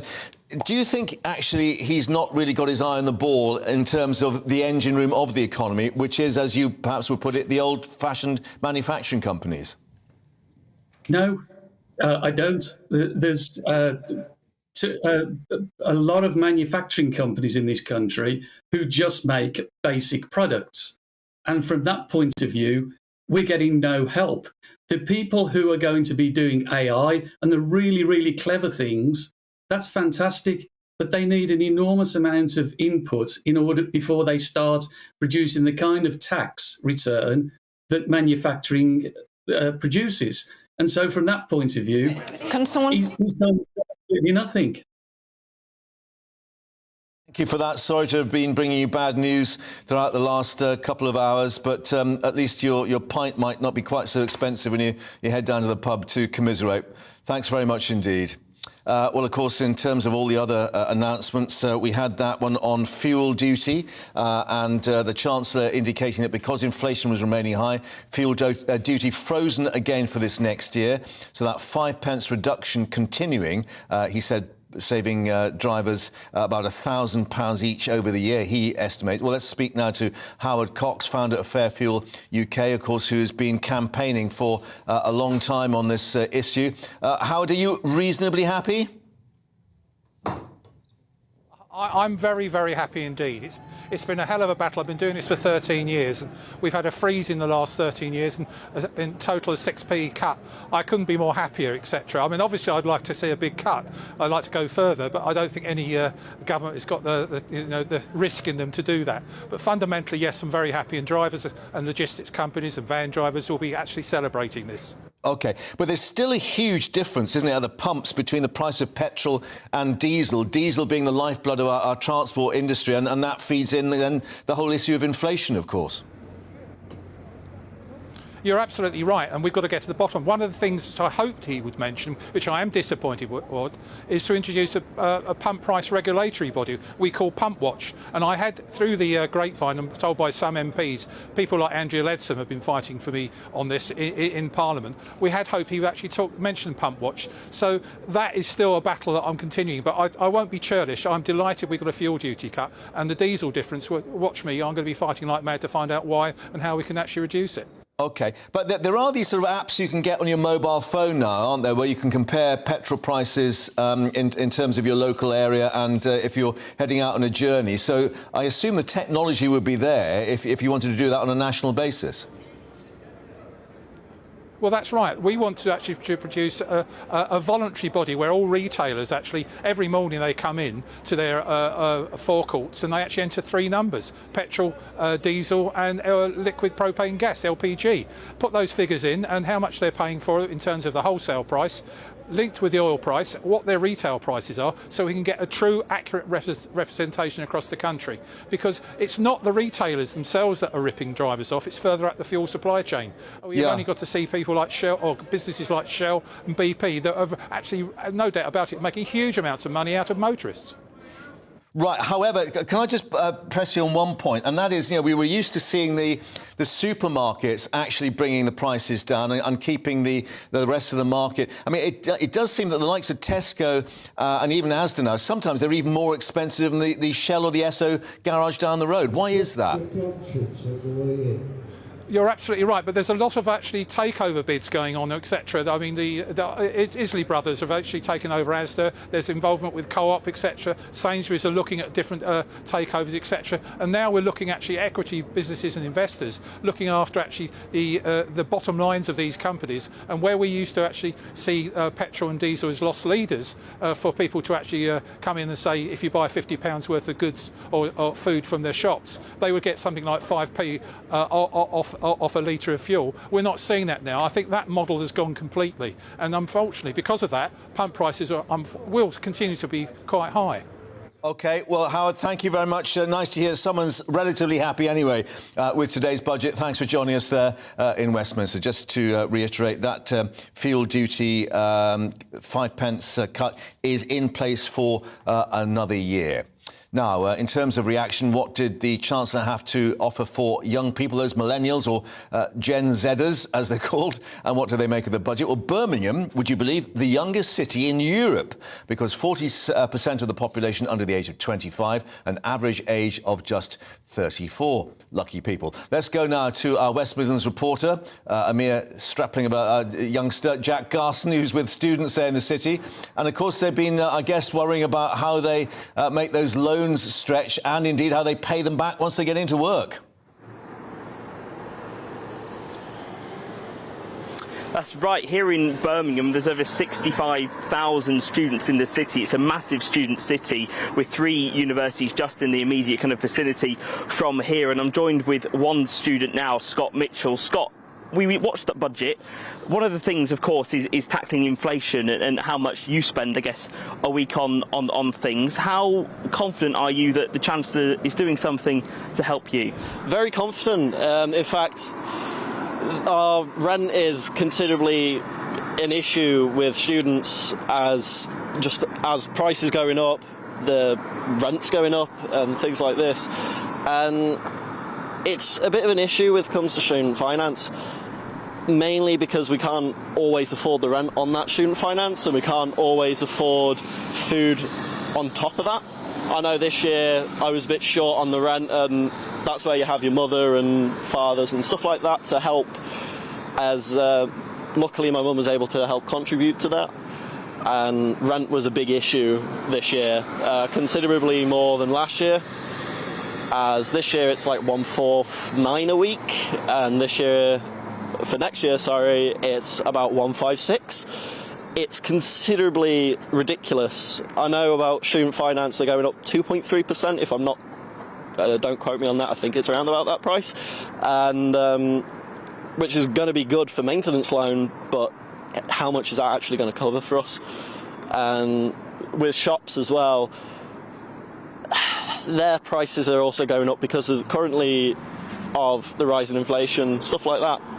So the Chancellor's decision, I hope, will help with all of this. Okay, so but not just bringing inflation down, one of the things as well was investment zones. The West Midlands is going to get one of these investment zones, which is said to help and improve with technology and investment in that. Tell me about how that actually links to your course and you getting a job after uni. Yep, so my course is actually cybersecurity, and that's going to link in with the science, technology, engineering and maths, similar to like our building at BCU with our latest Steam House building, as they allow us to integrate with our local community companies that are start-up, some that you may not have heard of, some that might just be getting there, and that'll link to my course as I can go into industry through them, get experience, and then go into the wider field.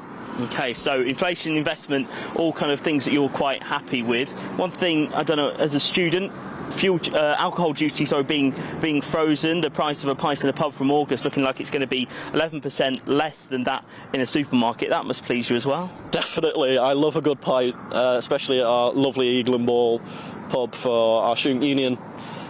And it's a brilliant place, great cheap prices already, but if it's going down by this duty, it's going to be brilliant for students.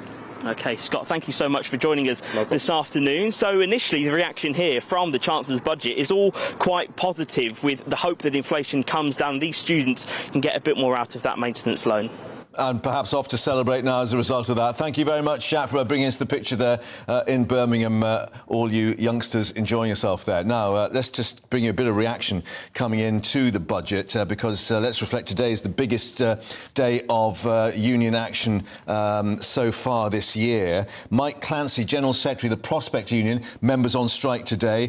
Today's budget, a missed opportunity to meet the generational challenges facing our country, from the cost of living to energy security. Warm words, a fig leaf for lacklustre action, he said. And then in terms of the health unions, Royal College of Nursing Director for England, Patricia Marquis, saying England's NHS and social care system ailing. The budget did not put it on a better path. Jeremy Hunt on the record less than a year ago raising the alarm, going on to say the Chancellor found billions to cut field duties, but left those working in health and care with little assurance they will get the funding that is urgently required.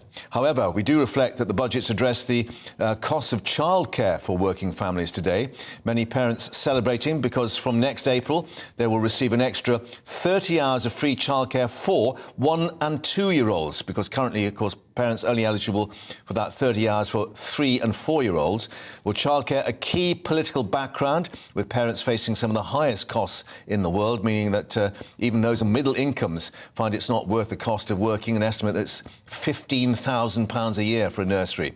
Well, the Chancellor's trying to encourage more people back to work and boost economic growth with these measures. Let's now head back to Lisa Hartle, still at the Happy Toadstool toddler class in Hertfordshire. And are they even happier now, Lisa, as a result of all this?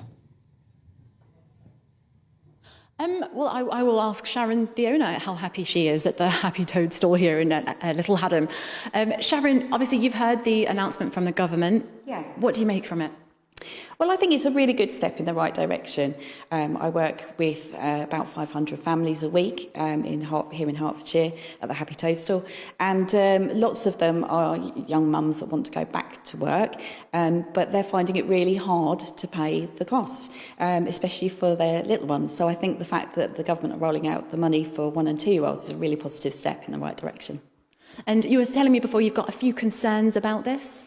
Yeah, one of my concerns is I'm not sure whether the money that's going to be provided is actually enough to cover the childcare costs of the business that's running. I know we've got a childcare provider next door, and I've got a friend who's a childminder as well. And I hear from these people that the money that is being provided doesn't actually cover everything. So in some cases, it might not cover nappies, it might not cover the lunch for the child, and that money has to be paid for by parents. Also, that some of it is term time only, which isn't very helpful to full-time parents that obviously are working all the time. What do you do with your child when if you can't afford that extra cost? So my concern is that perhaps not all the childcare providers will still actually offer the service with the 30 hours free. But then, taking the positive from today, what difference do you think this will make to the lives of parents? Yeah, I think it will bring back some choice. I think that's the main thing. I hear from a lot of mums who love being a mum. You know, it's the best thing that's ever happened to them. But they've also been career women before, and they want to go back into the workplace, and they need to be able to find affordable childcare that can look after their child and is quality. So hopefully, this will help to provide that. And of course, it's early years education for the children as well, for the toddlers, which I think is really important and helps level up the playing field in terms of life opportunities. And what do you make of the Chancellor said that England can move towards the same as Scotland, where the ratio of children to carer can, if the nursery chooses to, go up, so there'll be more children per person looking after the children, if I'm making sense. Yeah, I think so. I think it's obviously something that will need to be looked at very carefully. Ratios has always been a factor with childcare, and also I was a teacher previously, and we've always had ratios to work with. Obviously, the more children you have per adult, the less supervision can be provided, and the less personalised the learning journey for them. So that would be something that needs to be looked at carefully, I think. And obviously you spend a lot of time with especially mums. Yeah. Just to give people an idea that don't have kids, how expensive is childcare? Like, how much of a person's wage might have to go towards it? Well, quite a lot is the easy answer. I know locally here in Bishop Stortford, the average cost for a day is between £70 and possibly even £90, especially for the youngest children, the under ones and the under twos. So it's a lot of money, and obviously dependent on people's income, it can be a large percentage. And of course, some mums just find that it's not actually worth going back. By the time they've paid the childcare, they're not actually taking home enough to make it worthwhile. So I'm hoping that this will provide a little glimmer of hope for working mums that want to go back and resume their careers, and do so whilst not being scared of being able to eat and pay the bills, which obviously is a big concern in this country at the moment. That's brilliant. Thank you so much, Sharon. You're welcome. Thank you. Nice to have you here today. Thank you. Yeah, thank you for all day we've been here with you, so thank you very much. Just to break it down for you a bit, so this isn't all going to come into play straight away. They're going to level this out. So 30 hours of childcare for all under fives from the moment maternity care ends. That's for parents working at least 16 hours a week. But this will be introduced in stages. So next year, it'll be working parents of 2-year-olds will be eligible for 15 hours. That's from next April. From next September, that 15 hours will be extended to all children from 9 months up. But it's not until September 2025 that all children from 9 months to 5 years will have that 30 hours of childcare. Yeah, good point, Lisa. That's some way off yet, isn't it, for the full whack to come through? But thank you for updating us, the happy toadstools, once more. Let's just reflect. We've been bringing you the view of Institute of Fiscal Studies, of course, which is the authoritative group running its slide rule over all these things. Director Paul Johnson on this issue saying, extending free childcare to all children over 9 months really is a big extension of the welfare state, probably about doubles childcare spending. We've been edging in this direction for a good 20 years. This is a new leg of the welfare state finally nearing its end point, putting it in context. Well, let's discuss it further with Lauren Fabianski, Head of Campaigns and Communication at Pregnant Then Screwed, the organisation highlighting the costs of childcare for many years. Thanks for joining us with your reaction, Lauren. Thumbs up? Yeah, this is hugely significant for parents. You know, just 3 years ago when we spoke to ministers about childcare, they looked at us like we were speaking Klingon. It was not something that they were interested in. So for it to be the main event in the spring budget shows the power of collective action and the strength of all of the parents and charities and campaign groups who fought for this. A bit of a disappointment, though, that we're not going to get the full panoply until, what, September 2025? Quite a way off yet. That is a bit of a disappointment for parents who are currently choosing between heating, food and paying for the childcare that they need in order to be able to go to work. Those parents will not be helped by this decision. On top of this, we know that providers are very concerned that the maths doesn't seem to add up. We know that the CBI estimated that offering this kind of 30 hours free provision from 9 months will cost more than double what the government are proposing. So we're really interested to see how these calculations have been made. What we don't want to happen is that more providers are forced to close as a result of this. We know that the current 30 hours free scheme is significantly underfunded by the government. The Women's Budget Group estimated that 1.75 billion was needed to plug the shortfall and account for inflation and the new national living wage. But what was announced in the budget was £204 million. That's significantly off. Right. So we are concerned about that. Yeah, because that's obviously a key question. Sorry to interrupt, but in terms of the provision to help all these extra younger kids, the 1 and 2 year olds, and whether there are enough nurseries and physical places for them to go to. Yeah, this is a huge concern as well, and about the speed of which infrastructure will have to grow when currently we're in a recruitment and retention crisis in the sector, and it's just been announced that each early years worker will be responsible for looking after more children. That's not going to help the recruitment and retention crisis at all, but we're going to need to scale the offering in order to deliver these spaces. So we are concerned we're going to get to 2025 and there's going to be all these parents who are ready to take up this entitlement. And the provision's just not available. Yeah, and the disappointment then that results from that. But at least we've got movement as you've been campaigning for many years. You say, Lauren, thank you very much indeed for joining us here on GB News once more. Well, we've been concentrating on Westminster, of course. Let's head out and about now and to the Welsh capital, Cardiff, and get some reaction there at the Cardiff market. Our national reporter, Paul Hawkins, has been talking to shoppers and stall holders. Paul, you were saying earlier that quite a few hadn't even realised the budget was on today. Have they woken up to the fact now? Yeah, easy to get. Well, to be honest, a lot of people haven't. Some people have said, yeah, I'm going to keep an eye on it, and others have said, what's the budget? Look, easy to get stuck in the Westminster bubble when you're a politician or a journo and thinking that the budget is the be-all and end-all today. Probably a lot of people digest it when they get home this evening after work. In terms of how it's affected Wales, all these announcements today by the Chancellor, Jeremy Hunt, mean £180 million extra for Wales. Of course, that is then down to the Welsh Government to decide how that is spent. But they have said any consequential funding would be allocated in line with our priorities for Wales in the normal way. So the Welsh Government are going to decide how that money is spent. In terms of getting some reaction from businesses and individuals, Mark, just want to see, Mark, quick question for you. What are they making here?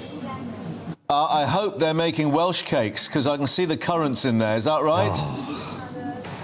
Mark, you're an absolute legend. And speaking of another legend, actually, let's speak to the manager of Bakestones, who make these Welsh cakes, Adam. Adam, first of all, how's business?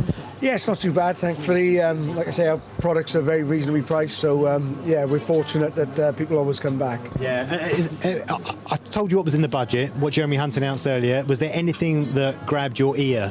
I think the only thing that really benefits us is the fuel duty freeze and the utilities freeze. Other than that, nothing really interested us. Yeah. How difficult has it been with energy bills and stuff over the past few years? It's been really challenging, to be honest. We tried to keep our prices down. We didn't put an increase for about 2 years, but 2 weeks ago we, our backs against the wall, and we had to increase our prices eventually. So how much is a Welsh cake now? They're 50 pence each now. 50 pence for a whole Welsh cake, you know. A whole Welsh cake, yeah. But what's been the reaction from your customers then? To be honest with you, I think people are quite conditioned and numb to the cost of living crisis now, so fortunately there was not too much of a fuss. People just come in and say, oh yeah, cost of living is there, so yeah, they just carry on with the life as normal, unfortunately. Yeah. As a journalist, and obviously we've been speaking to politicians, we've been having wall-to-wall coverage on the channel all day, talking about the budget non-stop.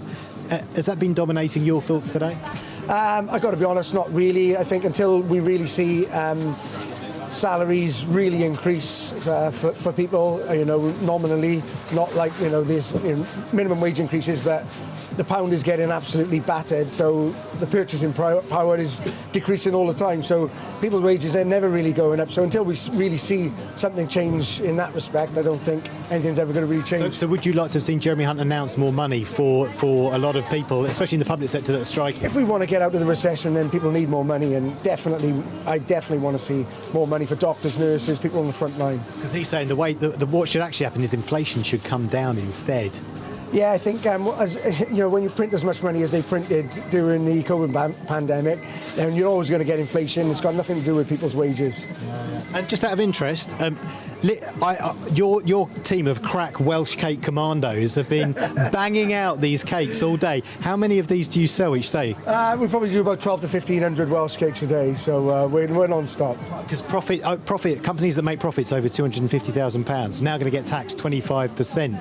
Corporation tax. That must be you. You must be making that amount of money with that amount of Welsh cakes. I mean, I wish we were, but unfortunately we haven't got there quite there yet. But hopefully, if we can expand the business going forward, then we'll one day get to that point. Yeah, I once heard somewhere that happiness is a warm Welsh cake. Is that true, or is it just a sign there behind you? That's true. That is true. Great, brilliant. Listen, really good to talk to you. By the way, it is your top seller. What other things you got on here as well? We got white chocolate, normal chocolate, jam and lemon, but traditional fruit are always the winner. Yeah, great, brilliant. All right, not just about Welsh cakes then. Really good to talk to you. Thank you, Adam. Cheers. Thanks very much for that. So, yeah, look, Mark, I don't need to tell you, happiness is a warm Welsh cake, apparently. I'm sure you knew that already. But there were some other significant announcements, by the way, for the implications for Wales via Jeremy Hunt today. Investment zones. Yeah. We know that the Chancellor announced 12 of them as well. One of them will be in Wales, so it'll basically mean tax breaks, skills investment, etc. £80 million per investment zone. Also, there should be implications for building for investment in leisure centres in Wales because of the Barnett formula and Holyhead breakwater as well. There's going to be 20 million put into that seawall, that 150-year-old seawall up there in Anglesey that protects the town of Holyhead. So, yeah, some implications for Wales because of this budget specifically. But the problems here, they're the same as the rest of the UK. Yeah, but we hope that you are going to invest directly in a packet of Welsh cakes and bringing them back up the M4, all in the name of budget research here, of course, in Paddington. Thank you very much, Paul, and we'll be back to you in Cardiff a little later. More coming up, and Liam's going to be at the video wall to tell us all the details about what we've heard from the Chancellor earlier. Stay with us.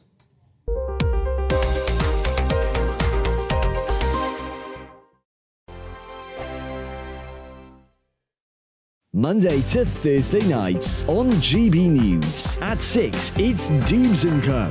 7 o'clock, Farage. At 8, join Jacob Rees-Mogg. And at 9, Dan Wootton Tonight, followed by Headliners. On TV, radio and online. This is GB News. It's all about family, being in people's living rooms, all the interaction and getting to know who our viewers and listeners are. When I was young, my dad used to say, Nana, stop arguing. I wanted an outlet that would enable me to give my opinion People are going through a really hard time right now, and I know that you don't feel like you're being listened to by the establishment. I came to GB News because it's the People's Channel, and I want the audience to have their say on the events of the day. We're dynamic. We do something different. Democracy shows that the wisdom of the nation is in its people.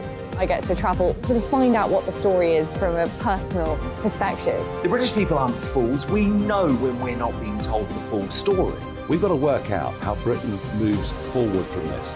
It's the best country in the world. The establishment had their chance. Now we're here to represent your views. Britain's watching. Britain's watching. Britain's watching. We're proud to be GB News. The People's Channel. Britain's news channel.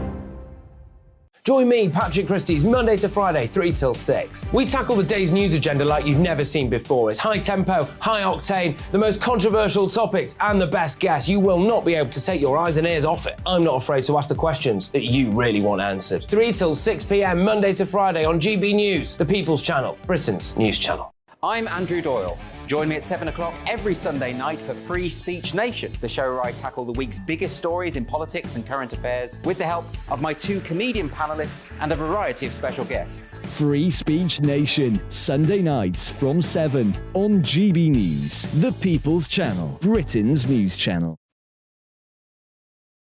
I'm Jacob Rees-Mogg, the Member of Parliament for North East Somerset and a former government minister. For years, I've walked the corridors of power in both Westminster and the City of London. I campaigned in the largest democratic vote in our island story. I know this country has so much to be proud of. We need to have the arguments, the discussions on how we make it better. The wisdom of the nation is in its people. Vox Populi, Vox Dei. That's why I'm joining the People's Channel. Join me Monday to Thursday at 8 p.m. on GB News, Britain's news channel.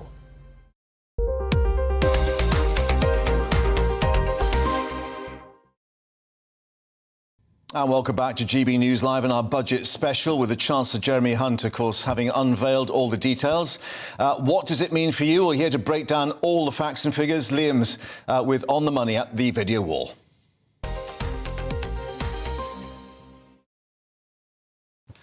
This was a steady as she goes budget statement, a budget about not rocking the boat. It was a budget for growth, said Chancellor Jeremy Hunt, an economy proving the doubters wrong. And the economy certainly proved the Office for Budget Responsibility wrong, because the big economic picture, according to the OBR, is that the UK will avoid recession in 2023, a considerable improvement in the economic outlook. Inflation will be down from double digits now to 2.9% during the last 3 months of this year, a considerable easing in the cost of living crisis. Also helping households on energy fuel bills. The Chancellor maintained the price cap on household utilities, electricity and gas combined at £2,500 until June, rather than raising it to £3,000. That will save the average household £160, said the Chancellor. And for hard-pressed households, those using prepayment meters, which tend to be more expensive, additional charges on those will be abolished from July, said the Chancellor, a saving of £45 per year for 4 million cash-strapped families. Fuel and diesel duty was also frozen for the 13th year in a row, pleasing motorists, the 5p cut maintained, though fuel duty remains about 53 pence per litre, with VAT charged on top of that. Then when it came to drinks and cigarettes, duty on draft beer will be frozen, a change that will also be implemented in Northern Ireland after the Windsor framework, because Northern Ireland doesn't have to adhere to EU rules on that, and a packet of 20 cigarettes will go up steeply by about £1.75. A big economic announcement or non-announcement was that corporation tax will go up from 19 to 25%. That's the first rise in this profit tax since the early 1970s, the days of Labour's Dennis Healey. Offsetting that, though, the Chancellor said full expensing would be allowed for 3 years. That means companies, when they invest, can offset the cost of that investment against their corporation tax bill. An important announcement on nuclear power. The Chancellor saying atomic energy will now be classified as environmentally sustainable, meaning it qualifies for more subsidies. And there'll be more government support for the small modular reactors that can be rolled out quickly to be manufactured by Rolls-Royce and others. There was help with childcare. The Tories trying to appeal to young couples in particular. 30 hours a week of free childcare. That will be extended to 1- and 2-year-olds as well as 3- and 4-year-olds, as is currently the case. But because there aren't enough nurseries, that will have to be staged between now and 2025. Back to work. The Chancellor's main claim that this was a budget for growth is all about getting inactive people, making them more active. The disabled will be able to work for longer without losing benefits, and there'll be help for those over 50s, many of who left the workforce during the COVID pandemic, to get back to work, with skills boot camps and all the rest of it. The really big announcement, the Chancellor said that the annual tax-free limit on pension investments will be increased from £40,000 to £60,000, an unthinkably large amount of money for most households. And he said the lifetime allowance would be abolished on those pension savings, claiming that this would mean fewer NHS doctors retired early. In all, said the Chancellor, and in summary, we're following a plan and the plan is working. Labour retorted that the Tories are dressing up stagnation as stability as their expiry date looms closer. What we do know is that the economy, as always, will be the main battleground of the next general election, expected in mid-2024. Liam, thank you very much indeed for that. And, of course, we'll continue to monitor the details as they emerge in terms of what it actually means for all the facts and figures.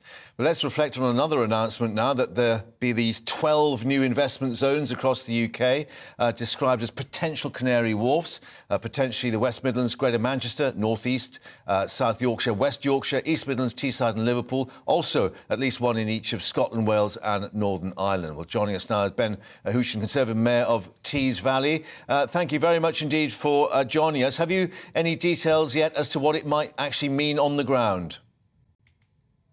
Well, on the ground, for a place like Teesside, it's going to mean huge regeneration in our towns like Middlesbrough, Hartlepool and elsewhere. It means that investment that would likely go to more traditional areas like Birmingham or London will look to a place like Teesside as a place that is favourable for investment, that will help create jobs, rebalance the economy and level up the country, which is exactly what this government was elected to do. Is it needed there at the moment? Sorry, I missed that question. I said, how badly is that needed with you there at the moment? Absolutely. I mean, it's one of the reasons this government was elected across Teesside. Is it's an area that's been left behind for decades by governments of both colours, and needing to see that new investment, that job creation, that opportunity created in an area that has been left behind is crucial. We're an area across the whole of the North East that has stubbornly high unemployment compared to the national average.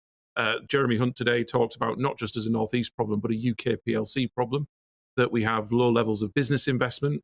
We have a higher inactive population when it comes to employment. Those key things that were coming out of the budget were absolutely targeted at a place like Teesside, including the fantastic investment zones that we'll be getting right here as well.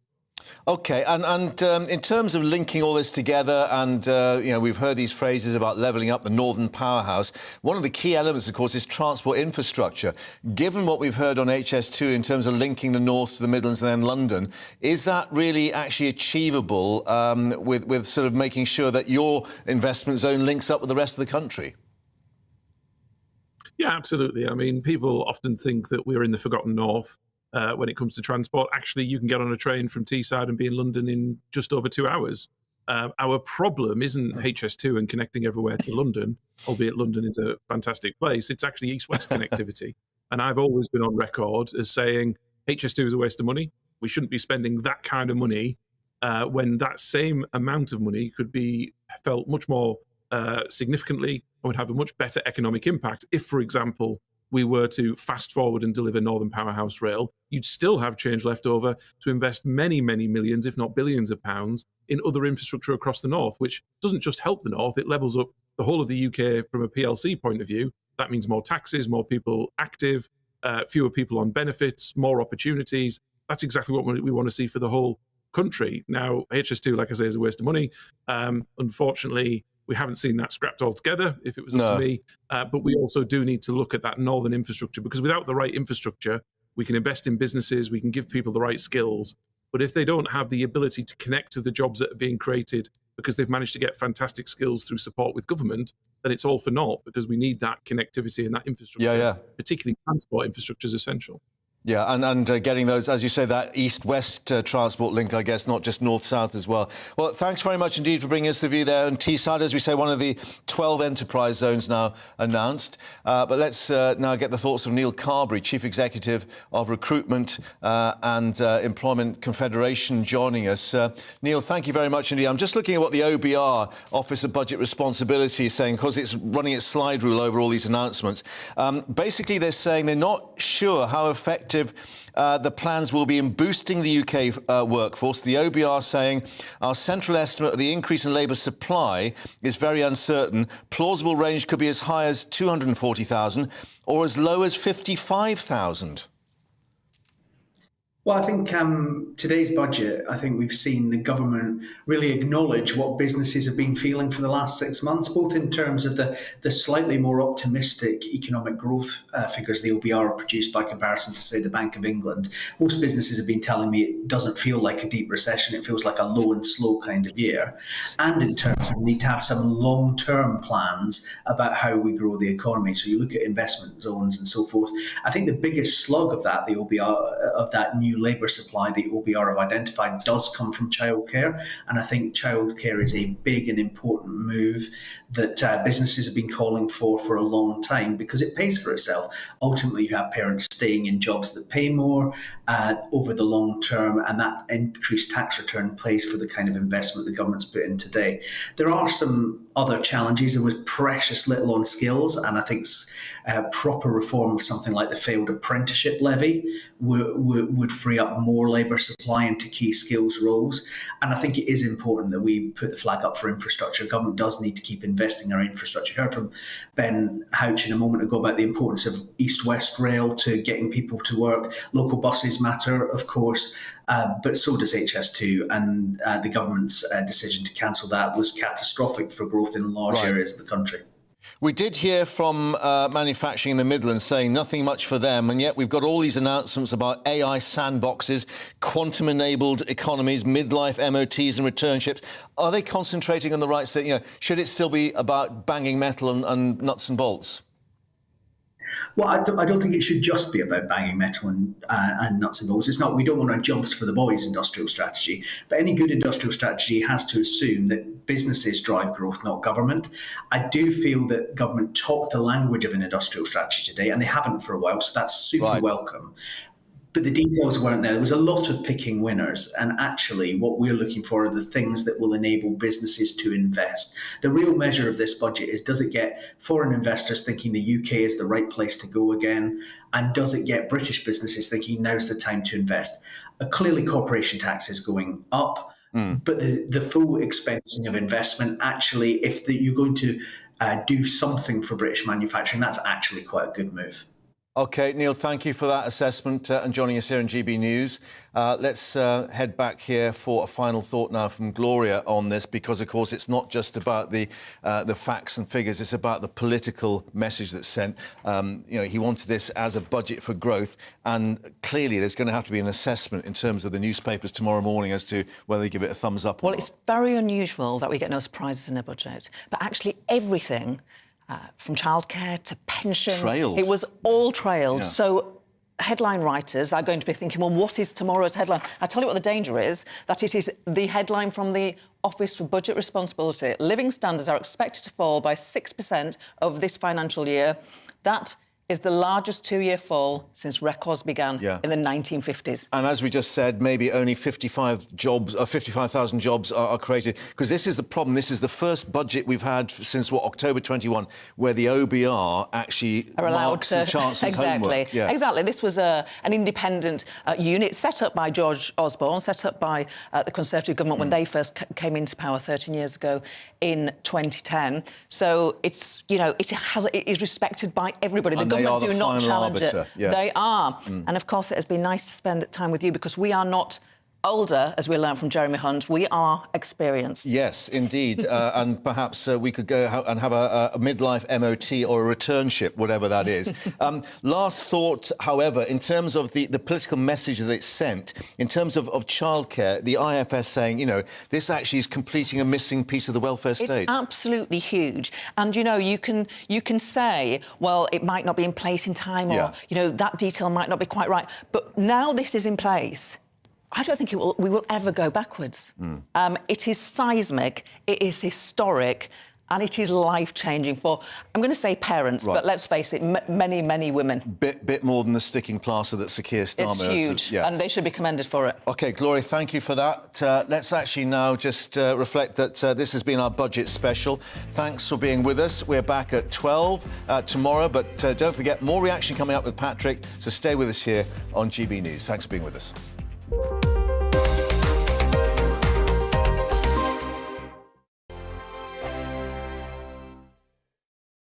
I joined GB News because I was sick and tired of not hearing my views being represented, not just mine, but so many people that I knew and spoke to. I just couldn't get my voice out there. I couldn't say anything, I couldn't do anything. Whatever the narrative was, I kind of had to follow it. GB News is there to provide a voice for those who have been ignored by the establishment media. We think different things, we've got a different style. GB News is here to be optimistic and positive about the future. It's real kind of dynamic and flowing, with the audience very much at the heart of it, like a big family. Here at GB News, we talk about the things that matter to you. Hearing the voices from right across our towns and cities, especially our towns. All sides of the argument represented with a heavy dose of opinion. We're on a mission here to make a difference. And the GB News family really is here for you, and whatever time of day you can watch or listen. Britain's watching. Britain's watching. We're proud to be GB News. The People's Channel. Britain's news channel. Hello, I'm Michelle Dewberry, and you can join me every weekday 6 till 7 on Jubes and Co. You're an inspiration to us all. Clip that bit up. Well, you are. That's my ringtone. My political ambitions those days are gone, I can tell you. She's only teasing. Go on. He's probably going to want to lay down now. I'll give him 2 minutes to have one. Let's respectfully disagree. That's what we like on Jubes and Co. Come and join us. GB News, the People's Channel. Michelle Dewberry, weekday evenings at 6 o'clock. Westminster is going around in ever-decreasing circles, followed by the media. Britain is broken. How on earth did we get into this mess? But more importantly, how do we get out of it?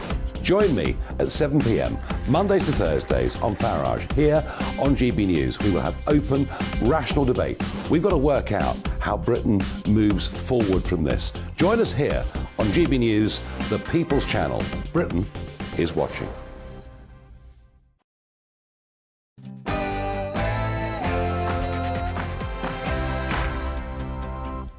Well, a very good afternoon, everybody. It's Patrick Christie's here with you 3 till 6 on GB News. A bumper news day today, and I am bang up for it. Of course, we're going in on the budget. Jeremy from Accounts delivered one of the most hotly anticipated budgets for generations. And we're starting with some of the winners, actually, and that is new parents, because there's going to be 30 hours worth of free childcare, supposedly. So we're going to drill down into what all of that means. But it comes amid a backdrop of tens of thousands of angry public sector workers marching on Parliament as we speak. We're going to find out what they want. Obviously, it's pay, but we'll drill down into that a little bit more as well. And yes, booze, one of the nation's favourite pastimes. That's right, yes, this could just be me, couldn't it, back in the day? But anyway, there we go. We're going to find out what it means for the price of your favourite tipple. All of that coming your way and much, much more. Stay tuned.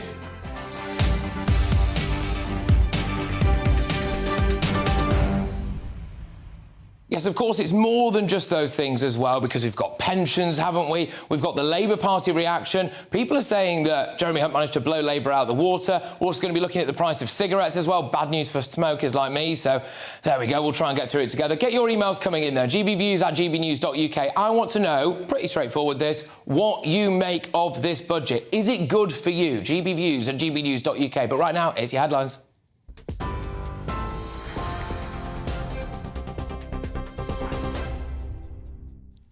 Patrick, thank you. Good afternoon. It's 1 minute past 3. I'm Bethany Elsey, keeping you up to date from the GB newsroom.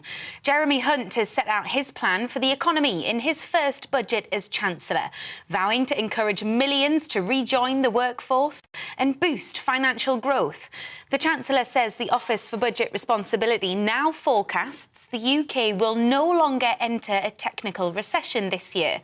It says the UK economy is on the right track, with inflation predicted to fall from 10.7% in the final quarter of last year to 2.9% by the end of 2023.